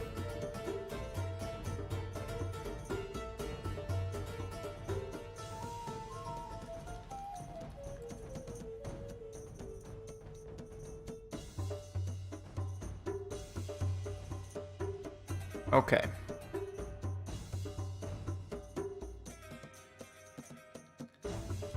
Magic resist has changed to spell resist. It's really bad for dwarfs. I mean, yes and no. There's not that many units in the game with magic attacks, right? And it, for me, like, you look at like Blade Singers as an example. You know, without the magic damage, they would be a very good unit against the dwarfs. But with the magic damage, like, just no. You know what I mean? Like, I don't know. I think it is a little bit of a nerf, but it's not that big of a nerf in practice. Like, there are quite a few units which deal magic damage to the game, but there's not that many. And for me, it always was kind of silly that you wouldn't bring them against the dwarfs. Like, I don't know. Like, I kind of got it to a degree, but also, no. Yeah, the magic resistance thing was big, but I think it's fine. Ethereals, yeah, Ethereals would be a lot better into dwarfs. You can take stuff like, you know, Grail Knights, like Blade Singers. Ethereals will just be better in general, I feel like, with that change. Because, like, Fey Enchantress won't be as egregious, you know. Balthazar Gelt will get even worse somehow, which is hilarious.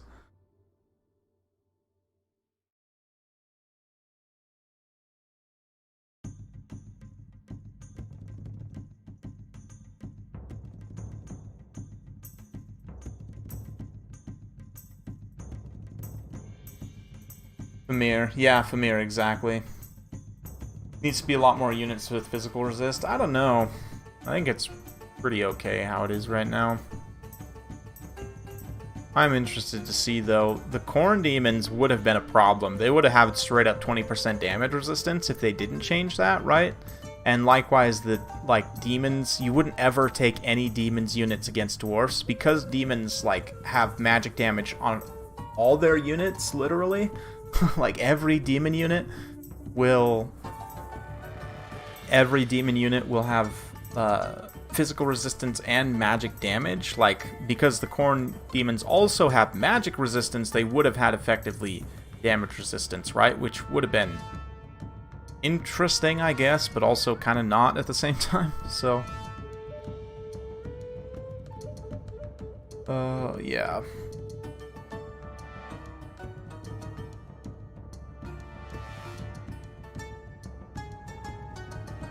Yes, Shielded Chosen.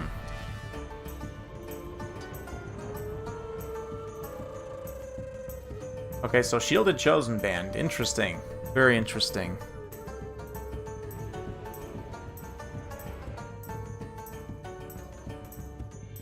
Yeah, and I definitely see that, J Phoenix. Yeah, given how prevalent magic damage is for all the demons, and then magic resistance is also for Corn, balancing would be a nightmare.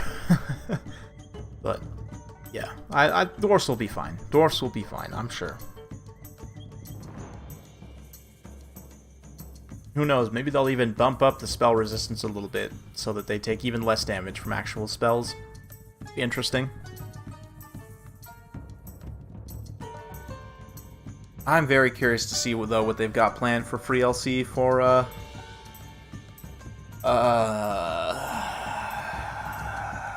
Beastman DLC. We got a ton of stuff for Wood Elves, so I'm really hoping we get the same volume, or even more, potentially, for this Beastman DLC. And then they randomly also just dropped Rakarth on us from out of nowhere, so that was cool. Maybe we'll get another random free LC lore drop at some point.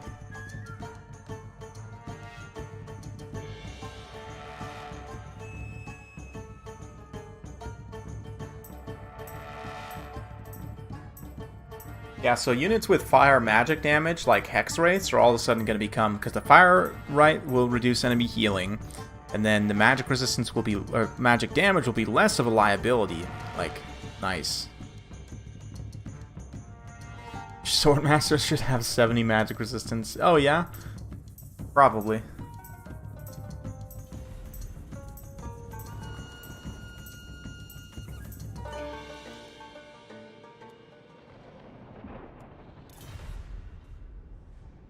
Beastman Caster Lord will be free LC.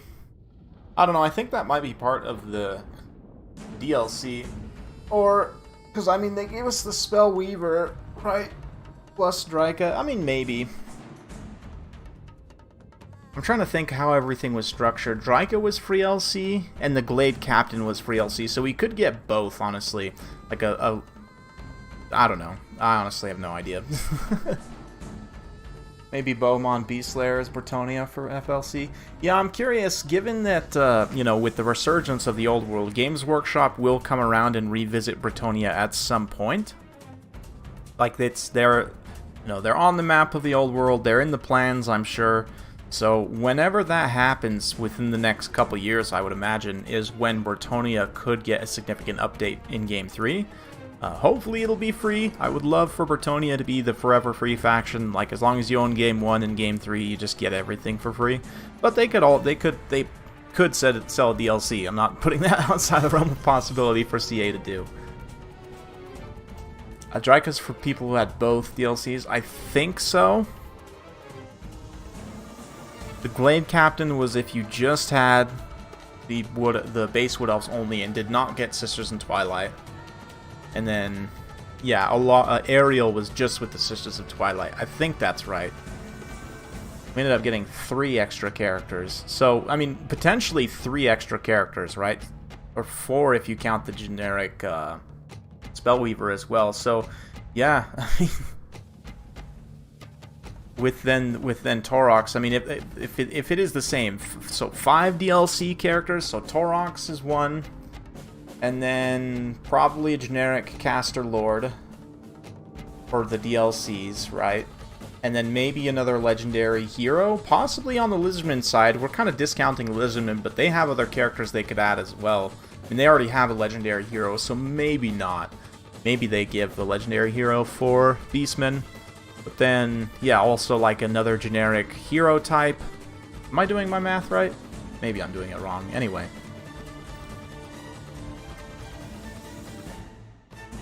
A lot of people wanted Goros. I don't think Goros would necessarily be that interesting. Like a Centaur Lord. Horse Lords are not in that good of a place right now anyway, so I don't know. I'm kind of with you.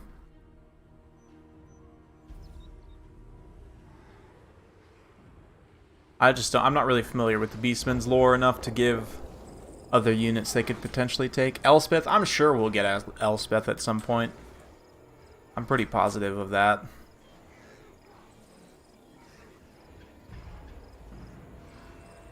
I mean, High Elves got Griffins, right? Time to give the Empire dragons. Let's see what we got here. So, Beast Lord, Bray Shaman on chariots. We got Ungor herds, Bestigor herds, Ungor raiders, poisons, more Centaurs, and some Razor Gores. On Wars of Chaos side, looks like a big old skirmish force. Got some Marauder Horsemen, Poison Warhounds, or Horse Masters even. Yep, Horse Masters. Fire, Dragon, Sorcerer, Exalted Hero on a Manticore, Knights with Lances. So, all mobility build from Warriors of Chaos. Very bold move against Beastie Boys. See how it pays off. Yeah, the Empire has a lot of stuff they could add, honestly. I do expect one, possibly 2 DLCs over the life cycle of Game 3 for Empire. Thing is, like, just however much money they want to make is how many DLCs they can make, right? Because people will buy them.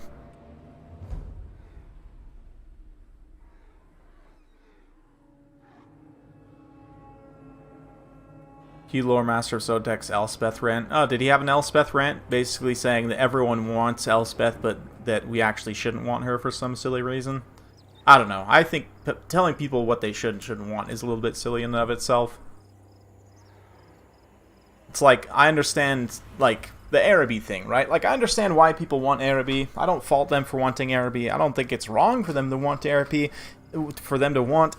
By all means, continue wanting Araby. I don't think it's ever going to happen, realistically, you know, but that's just, you know, looking at the world objectively.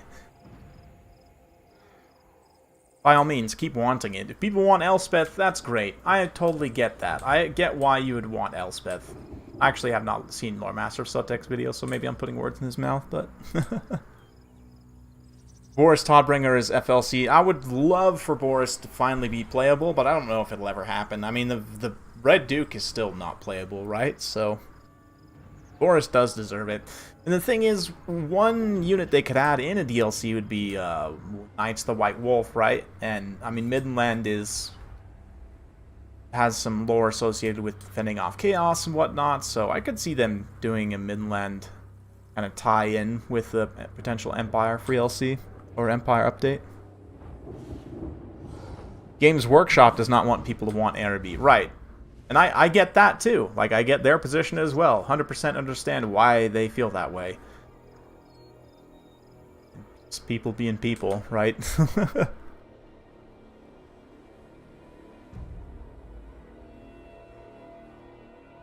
Well, good thing that Total War Warhammer is basically kind of creating its own canon in a way. Like, not totally adhering to the timeline. Like, isn't Rapance supposed to be, like, thousands of... Or, not thousands, but hundreds of years ago? Something? Like, I don't know. The way that Total War Warhammer can kind of stretch and bend things, and, I mean, there's a lot of Mary Sue characters, let's be honest, in Total War... in Warhammer. Like, a lot of characters who are like, oh, they're the most MLG, kill 100 million enemies every day. You know, it seems like there's a lot of that in Warhammer, so I'm sure it would be fine to add Elspeth.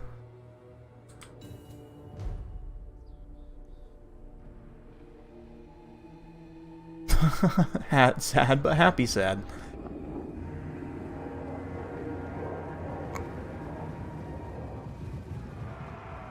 Like, I don't know.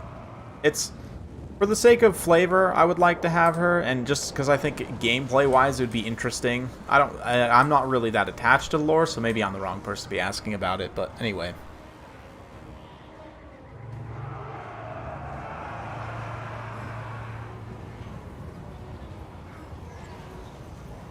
Yeah, I get why why Games Workshop wants to distance themselves. I think it'd be really cool if they remade it as well, and did it in a way that was, you know, good.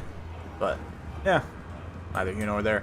Anyway, as this engagements get underway, the Warriors of Chaos are kind of getting a little bit piecemeal picked apart. They do manage to come in and collapse a few of the Beastman units, but at the same time, they themselves are getting crumped pretty hard. And just, this feels like trying to play the Beastman, you know, strength versus strength, which I don't totally love. Like, the Beastman's mobility is definitely superior. Ooh, nice charge, though. Chaos Knights with Lances definitely getting some devastating charges in here, just absolutely sacrificing these Ungor herds. But look at this, like, the Centaurs do eventually get broken as well. The Hounds fighting Horsemen's not great for the Horsemen, but nice little rinse and repeat here, hit and run charge with the Chaos Knights with Lances. The terror, though, of the Manticores...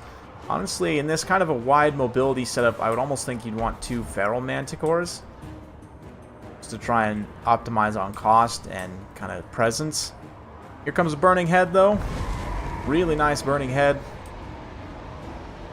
Doesn't do actually all that much damage to the Bestigors, but that's okay. Chaos Knights are taking a lot of damage here. But a big old... Breath attack does actually break that Bestigor, and look at this, the dragon drops down and just immediately crumps the Bratium, and that's the power of the Chaos Dragon right there. Can very quickly turn a battle around, get a little bit of bug out on the animations, but still very good. The question is, will it get stuck on the ground now, as a lot of the supporting elements are starting to get cleaned up here. Over here, a little bit of an overinvestment. These resources definitely need to get back over here and try and bail out. But Chaos Dragon right now not taking too much damage. Probably will be able to fight its way out of here. The Razorgore herds are a little bit of a danger, but with the other supporting units nearby kind of overblobbing over there, probably could peel and try and come in and maybe get some jabs in the back or something. But Chaos Sorcerer Lord is starting to take some damage here. Gotta be careful of that. A very expensive unit. You see as he takes the damage from the OP Ungor Raiders, the balance of power does start to shift pretty decisively, and this is not good. About to get trapped in by these Razorgore herds, so yeah, that's probably game right there. Dragon getting one really nice drop, one really nice breath, one really nice drop, but the thin kind of Chaos mobility here, the fact that you don't have any kind of tanky mid-tier mobility units, they're classed as melee, right? Just kind of ends up being a little bit of a tricky situation.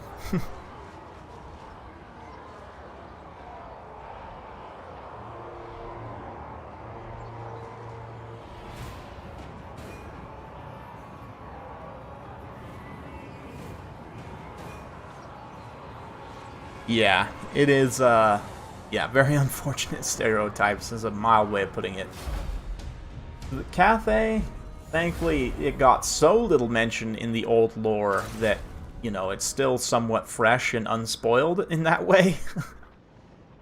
Whereas Araby, man, that one Razorgore herd that got us around on the Sorcerer Lord, he himself just about pays for himself in that short amount of time. But is that it was a Beast Lord? Sorry, I might have said Kazrak in the cast, but that's definitely a Beast Lord. My apologies on that. One more here.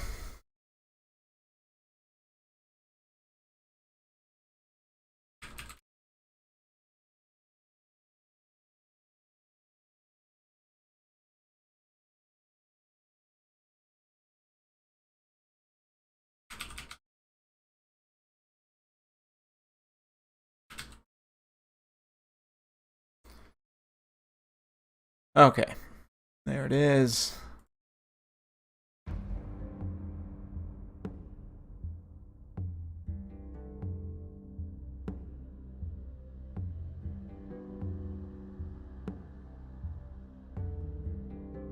Okay, let's get this here, looking good. Exactly. Exactly, J Phoenix. You got it 100% correct on that.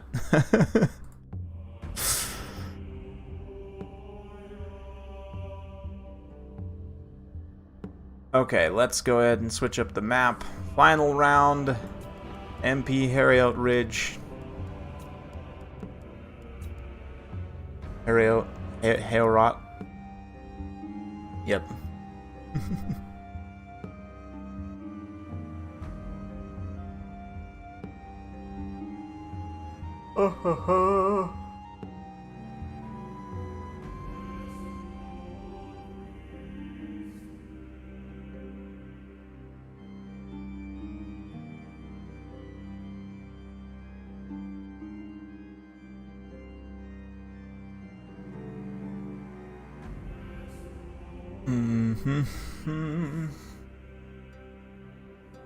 Let's see what they got on bands.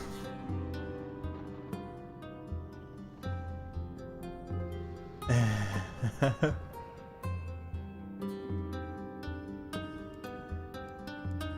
guys just having a discussion here. We're still waiting, actually.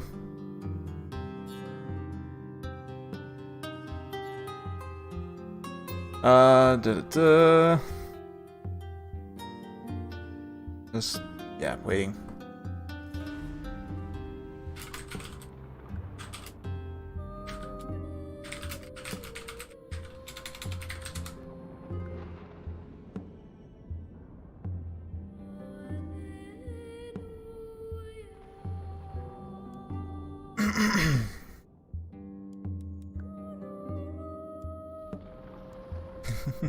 Yes, talk in the Chaos Discord, exactly. We can get a big pun in here and get the final game underway, because I do have to run. I gotta go do teaching stuff. By the way, if any of you guys are interested, there are a few slots still. The slots are actually mostly full by now. Like halfway full, now that I think about it. For the Patreon scheme, you guys can get one-on-one practice time with yours truly.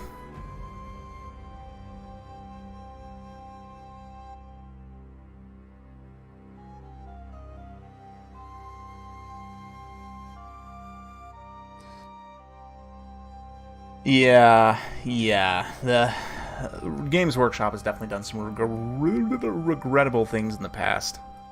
But, okay, where's Big Pun? Waiting on him. Yeah, sorry, Katam. I mean, maybe if Big Pun doesn't show up in the next, like, 2 or 3 minutes, we can get you in, but... yeah, I gotta go. Oh, here he is! Bitches love cannons. Oh, that's a great one. That is a good one.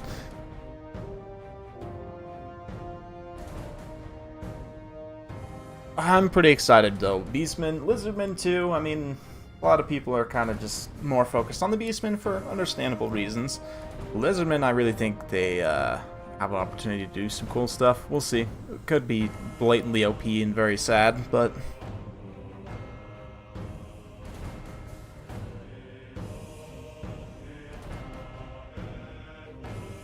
Yes, they're pretty bad.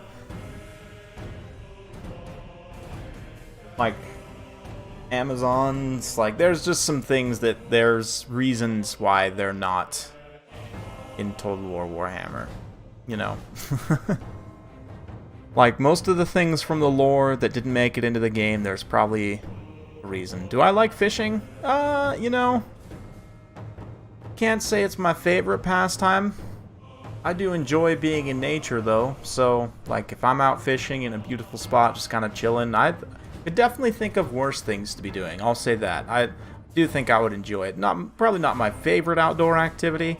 I prefer to be like hiking or, you know, like boating maybe. And I guess you do fish from a boat, but we're talking like, you know, other boating. But yes, to a degree. Yes. Want a Boris campaign revolving around Kazarak, right? How awesome would that be, where you have to like maybe fight some final defense of Middenheim where you get the big old cannon, and you know, maybe you have like demons and beastmen and warriors of chaos, and somehow Kazrak is the Ever-Chosen. I don't know. Could be interesting. Right, but you don't get to play it from the Boris side, see? There's no, like, it's not, you know, a versus type situation like you do with some of the other Lord packs.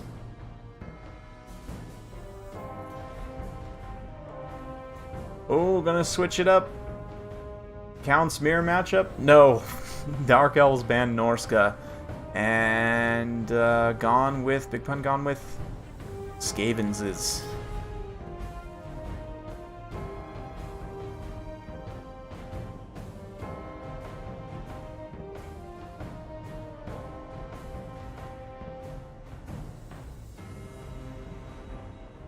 Yeah, an updated one, yeah. I would Kazrak the Never-Chosen.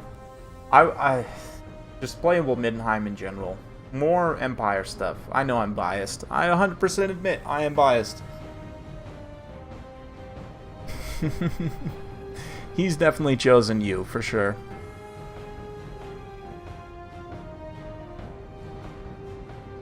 He has definitely chosen you.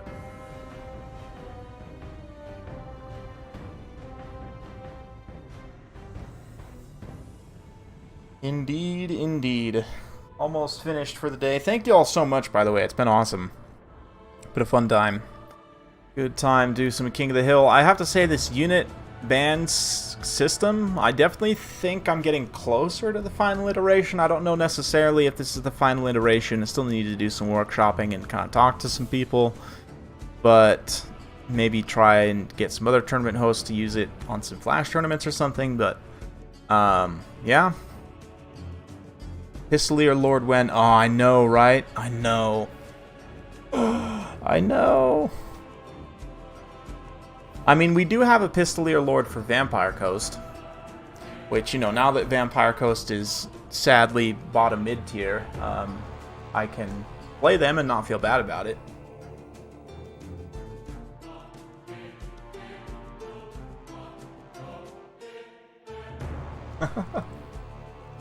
Yeah. The thing about, this is the thing about any large scale universe that gets touched by a lot of hands. This is true of Elder Scrolls, it's true of Warcraft, it's true of Warhammer. I mean, it's gonna get messy anytime you have, especially given how long these franchises have been long, like, you know, societies, the zeitgeist, the perception of things, you know, the cultural understanding and so on changes over time, right? And it makes sense for them to update their story and lore to try and reflect those things, but at the same time, you know, definitely some dark stuff in the past there for a lot of those. Anyway. Beastman upper mid tier? Well, after they get their DLC, I'm fully expecting Beastman to be top tier again. And a lot of people don't remember, but there was a time, like, early in Mortal Empires. I think when Mortal Empires first came out, Beastmen were the strongest of the old world factions, or close to. Like, there was a time in Warhammer 2's meta where Beastmen were very strong. It wasn't very long. It was pretty early on. I think it was, like, right after Mortal Empires. I have to go back and look through my own videos, but yeah, so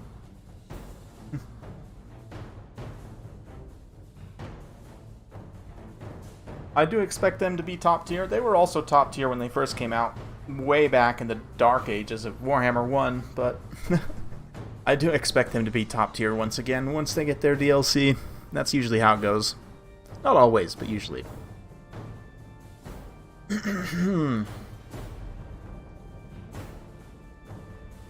Doomfire Warlocks and Scourge Runners, Poison Gutter Runners, and Rat Ogres. Ooh, nice.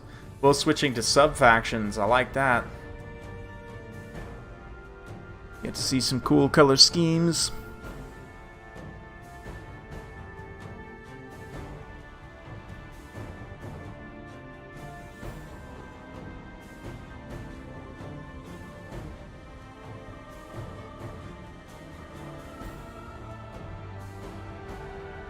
Yeah, in an ideal game, all factions would be solidly mid-tier, but unfortunately, given how varied this game is, it's not a possibility.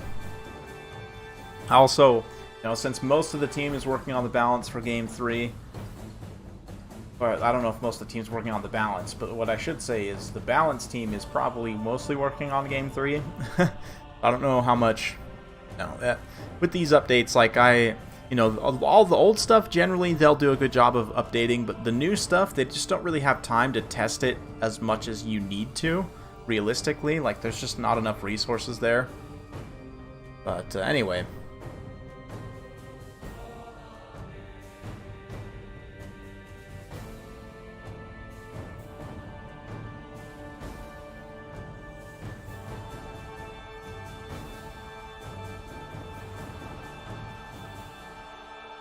Yeah, I'll be honest, I don't care at all about 40k lore. Like, I'm a little bit interested in Warhammer fantasy lore.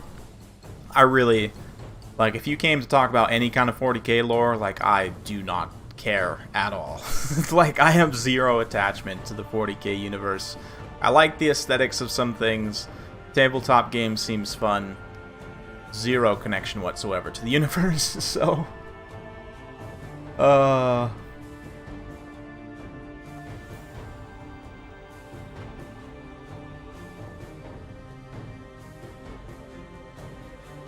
Yeah, for whatever reason, 40k, I don't know, sci-fi stuff just doesn't appeal to me as much. It does to a degree. It does to a pretty fair degree, but not as much as fantasy for whatever reason.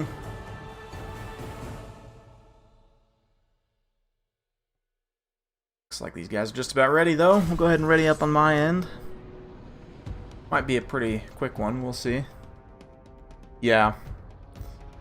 Old World Lore Return. Me too. I'm mostly excited for the sake of Total War Warhammer, which is a little selfish, but also, you know, it's cool for the people who are into that time frame and kind of the old world that obviously Games Workshop made a big mistake by completely killing it off, but yeah.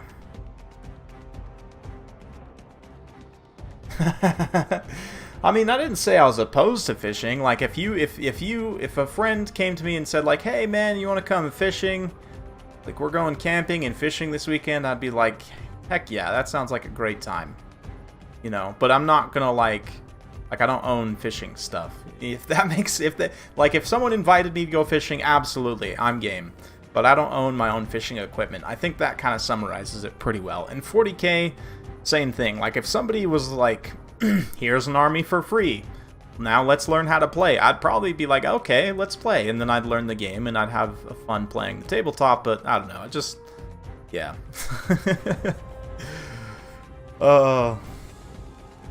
It's not my complete cup of tea. Total War, Dawn of Total War. Yes. I think they could do a 40k game. They could do it. It's not that they couldn't do it. They absolutely could do it. It would be the biggest challenge they've ever undertaken, for sure. But people said that about Total War Warhammer, to be honest. But, oh, I see Double Hydra. I see Double Hydra. Oh, did I say CA? I meant to say Games Workshop. Total War Westeros, that'd be cool. Literally any fantasy universe, and of course the granddaddy of them all, Lord of the Rings, would sell like absolute wildfire. But, oh man, Nelosi's shield looks so cool. Look at that. Nelosi looks almost as fabulous in this color scheme. It's basically the same as Hellebron's color scheme. But anyway, Nelosi Double Hydra, we've got the Scion of the Red Ruin, a whole smattering of low-tier infantry, and some Dreadlords, or I mean Dark Riders, not some Dreadlords, against Snick, yep, good old Snick, and Master Assassin, Eshin Sorcerer. So nice themed build there. Got some Globadiers, one Doomflayer, love that pick as kind of a wild card. Lots of Chaff, and a couple of Poison Rats. Poison Wolf Rats.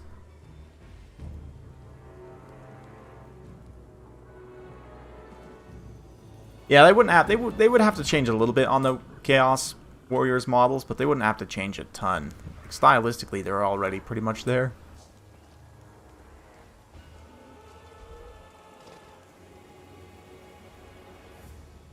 Nelosi.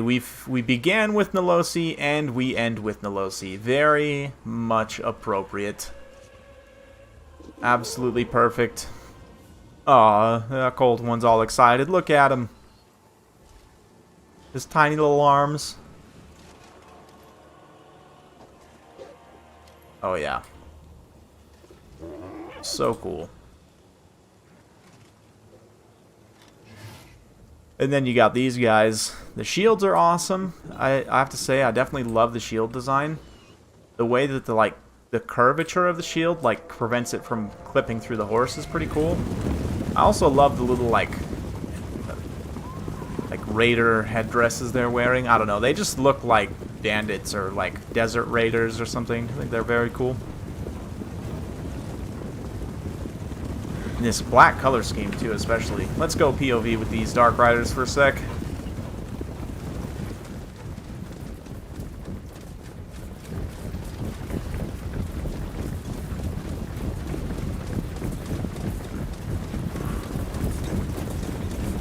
Yes. Anyway, a little bit of camera shenanigans.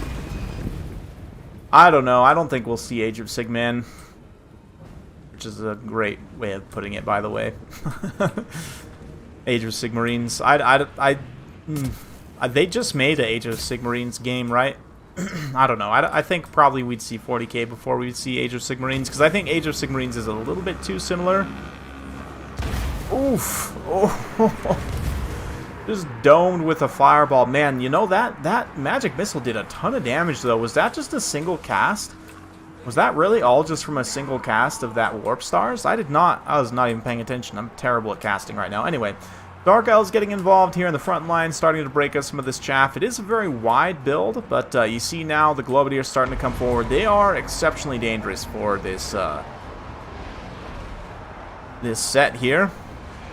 Nice Burning Head. Comes in, overruns on the Wolf Rats, does also get a chunk out of those Gutter Runners. Oh, actually, Gutter Runners, not Skaven Slave Slingers. Interesting. So they are fairly elite in terms of range stopping power, but still not doing a whole lot right now. The Sorceress is taking a beating, as is Snicht. But also, Nelosi, Rival High Talisman, or it's not Snicht. I keep saying Snicht. It's a Master Assassin. That makes a lot more sense then if they remove the missile resistance and whatnot. But Siren of the Red Ruin also coming in. Pops her Screech, probably. No, not yet. Rival High Talisman still active, though. But, oh, man, this poor Master Assassin. There's the Screech. Whale of Malice.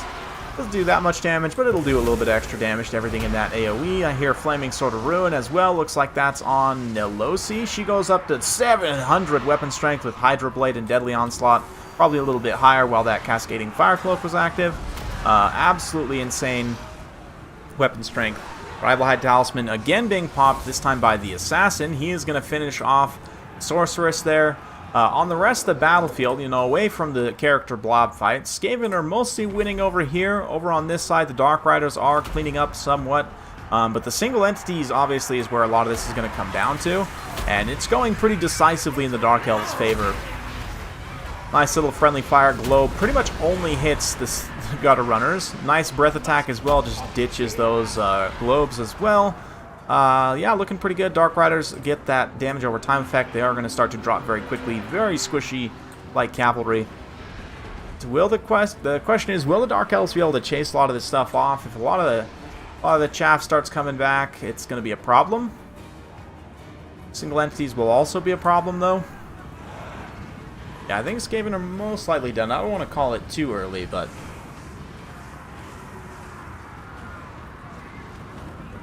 Stormgrounds. I haven't heard, like, any marketing for that game either. Like, I know there's an Age of Sigmar game, and that's it. I know nothing else about it.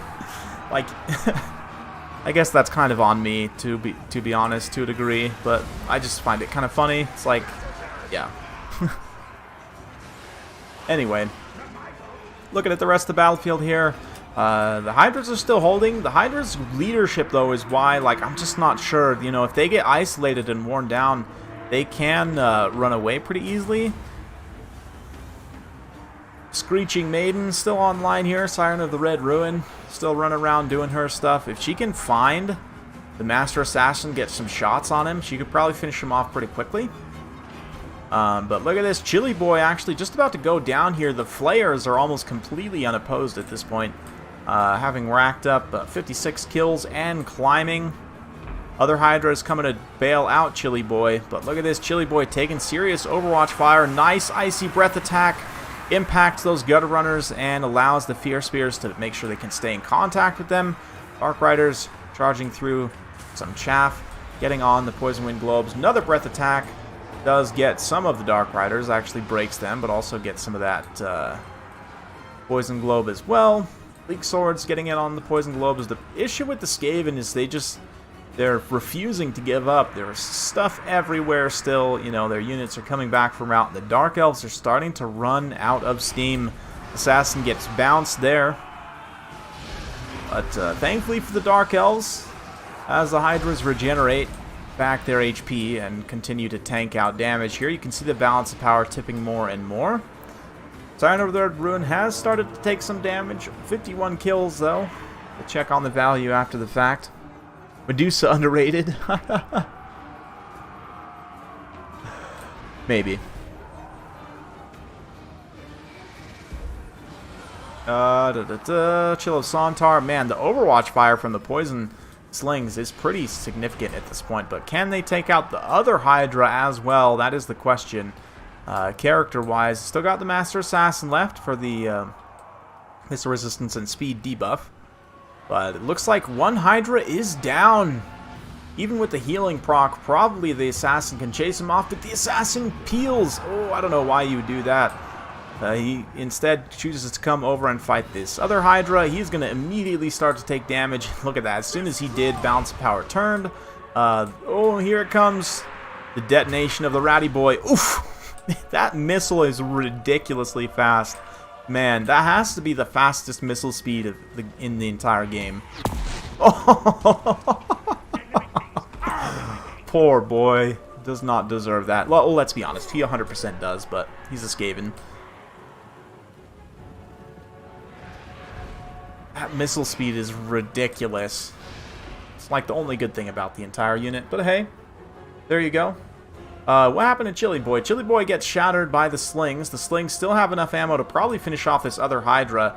And Nelosi is now running. She's got all of her buffs active, but she actually had to run from the Assassin. I'm not sure exactly why.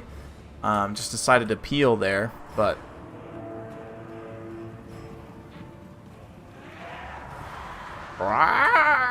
yeah, nice Medusa noises. Perfect. Oof, the Gutter Runners getting caught up by the Hydra. Hydras do have, you know, no poison, but still. Nelosi now with the Hydra and the Medusa all forming up into a single entity box. There's still some other Slings and stuff coming back. We still got a few globs here. But, yeah, Flayer's going to charge in. Glass Whale gets popped here. The Assassin also moving in. A heal proc on the Hydra, but will the Hydra rout? No, it looks like the Skaven Terrify away first. The Hydra gets, or the Assassin gets punted by Nelosi. Oof, and then just chomped on by the Cold One. Man, the Cold One's animations are so strong. And that is going to be army losses right there, so really good attempt. Really good attempt by this Skaven. That was fun. That was a fun one for sure. I might save that one, honestly. Kind of nice off-meta builds, to be honest. I do enjoy those.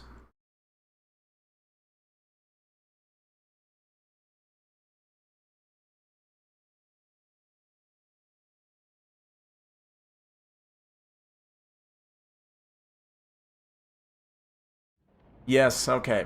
Yeah, Nelosi ends up getting some pretty good value. The Hydras definitely carry pretty heavily in terms of taking damage, but the Dark Riders chasing routing units, super efficient, very effective. Fear Spears, Sad Swords also do pretty decently in various cases. Master Assassin kind of gets crumped there a little bit by the character squad, but that's okay. Chaff does its job very cost effectively. Poison Globes you would expect to be pretty good, but actually Slings end up carrying quite a bit of value, it looks like. Yeah. generally do quite well. A lot of kill totals on these wolf rats, but somehow didn't get much value. That surprises me. Players as well, I thought would have got more value for sure, but interesting. Very interesting game. Fun. I love it. I love this format. We're going to keep it going in the future. Not today, though. Today, this is the end. Thank you all so much for coming out. All the participants, of course, and viewers. Big thanks to Zach Schmal for the couple of very generous tips. You guys are the best. Thank you all so much. GG and thanks. I'm done for now. We'll catch you next time. And that goes for you guys as well. Yeah, probably I'll do the Q&A stream. If not tomorrow, maybe Tuesday or Wednesday. So keep your eyes peeled on the Discord for that if you want to watch for the announcement. Thank you all so much once again. It's been an absolute pleasure. You all have a wonderful morning, evening, afternoon, wherever you're at in the world. Make it a great one. Thanks again. See you next time.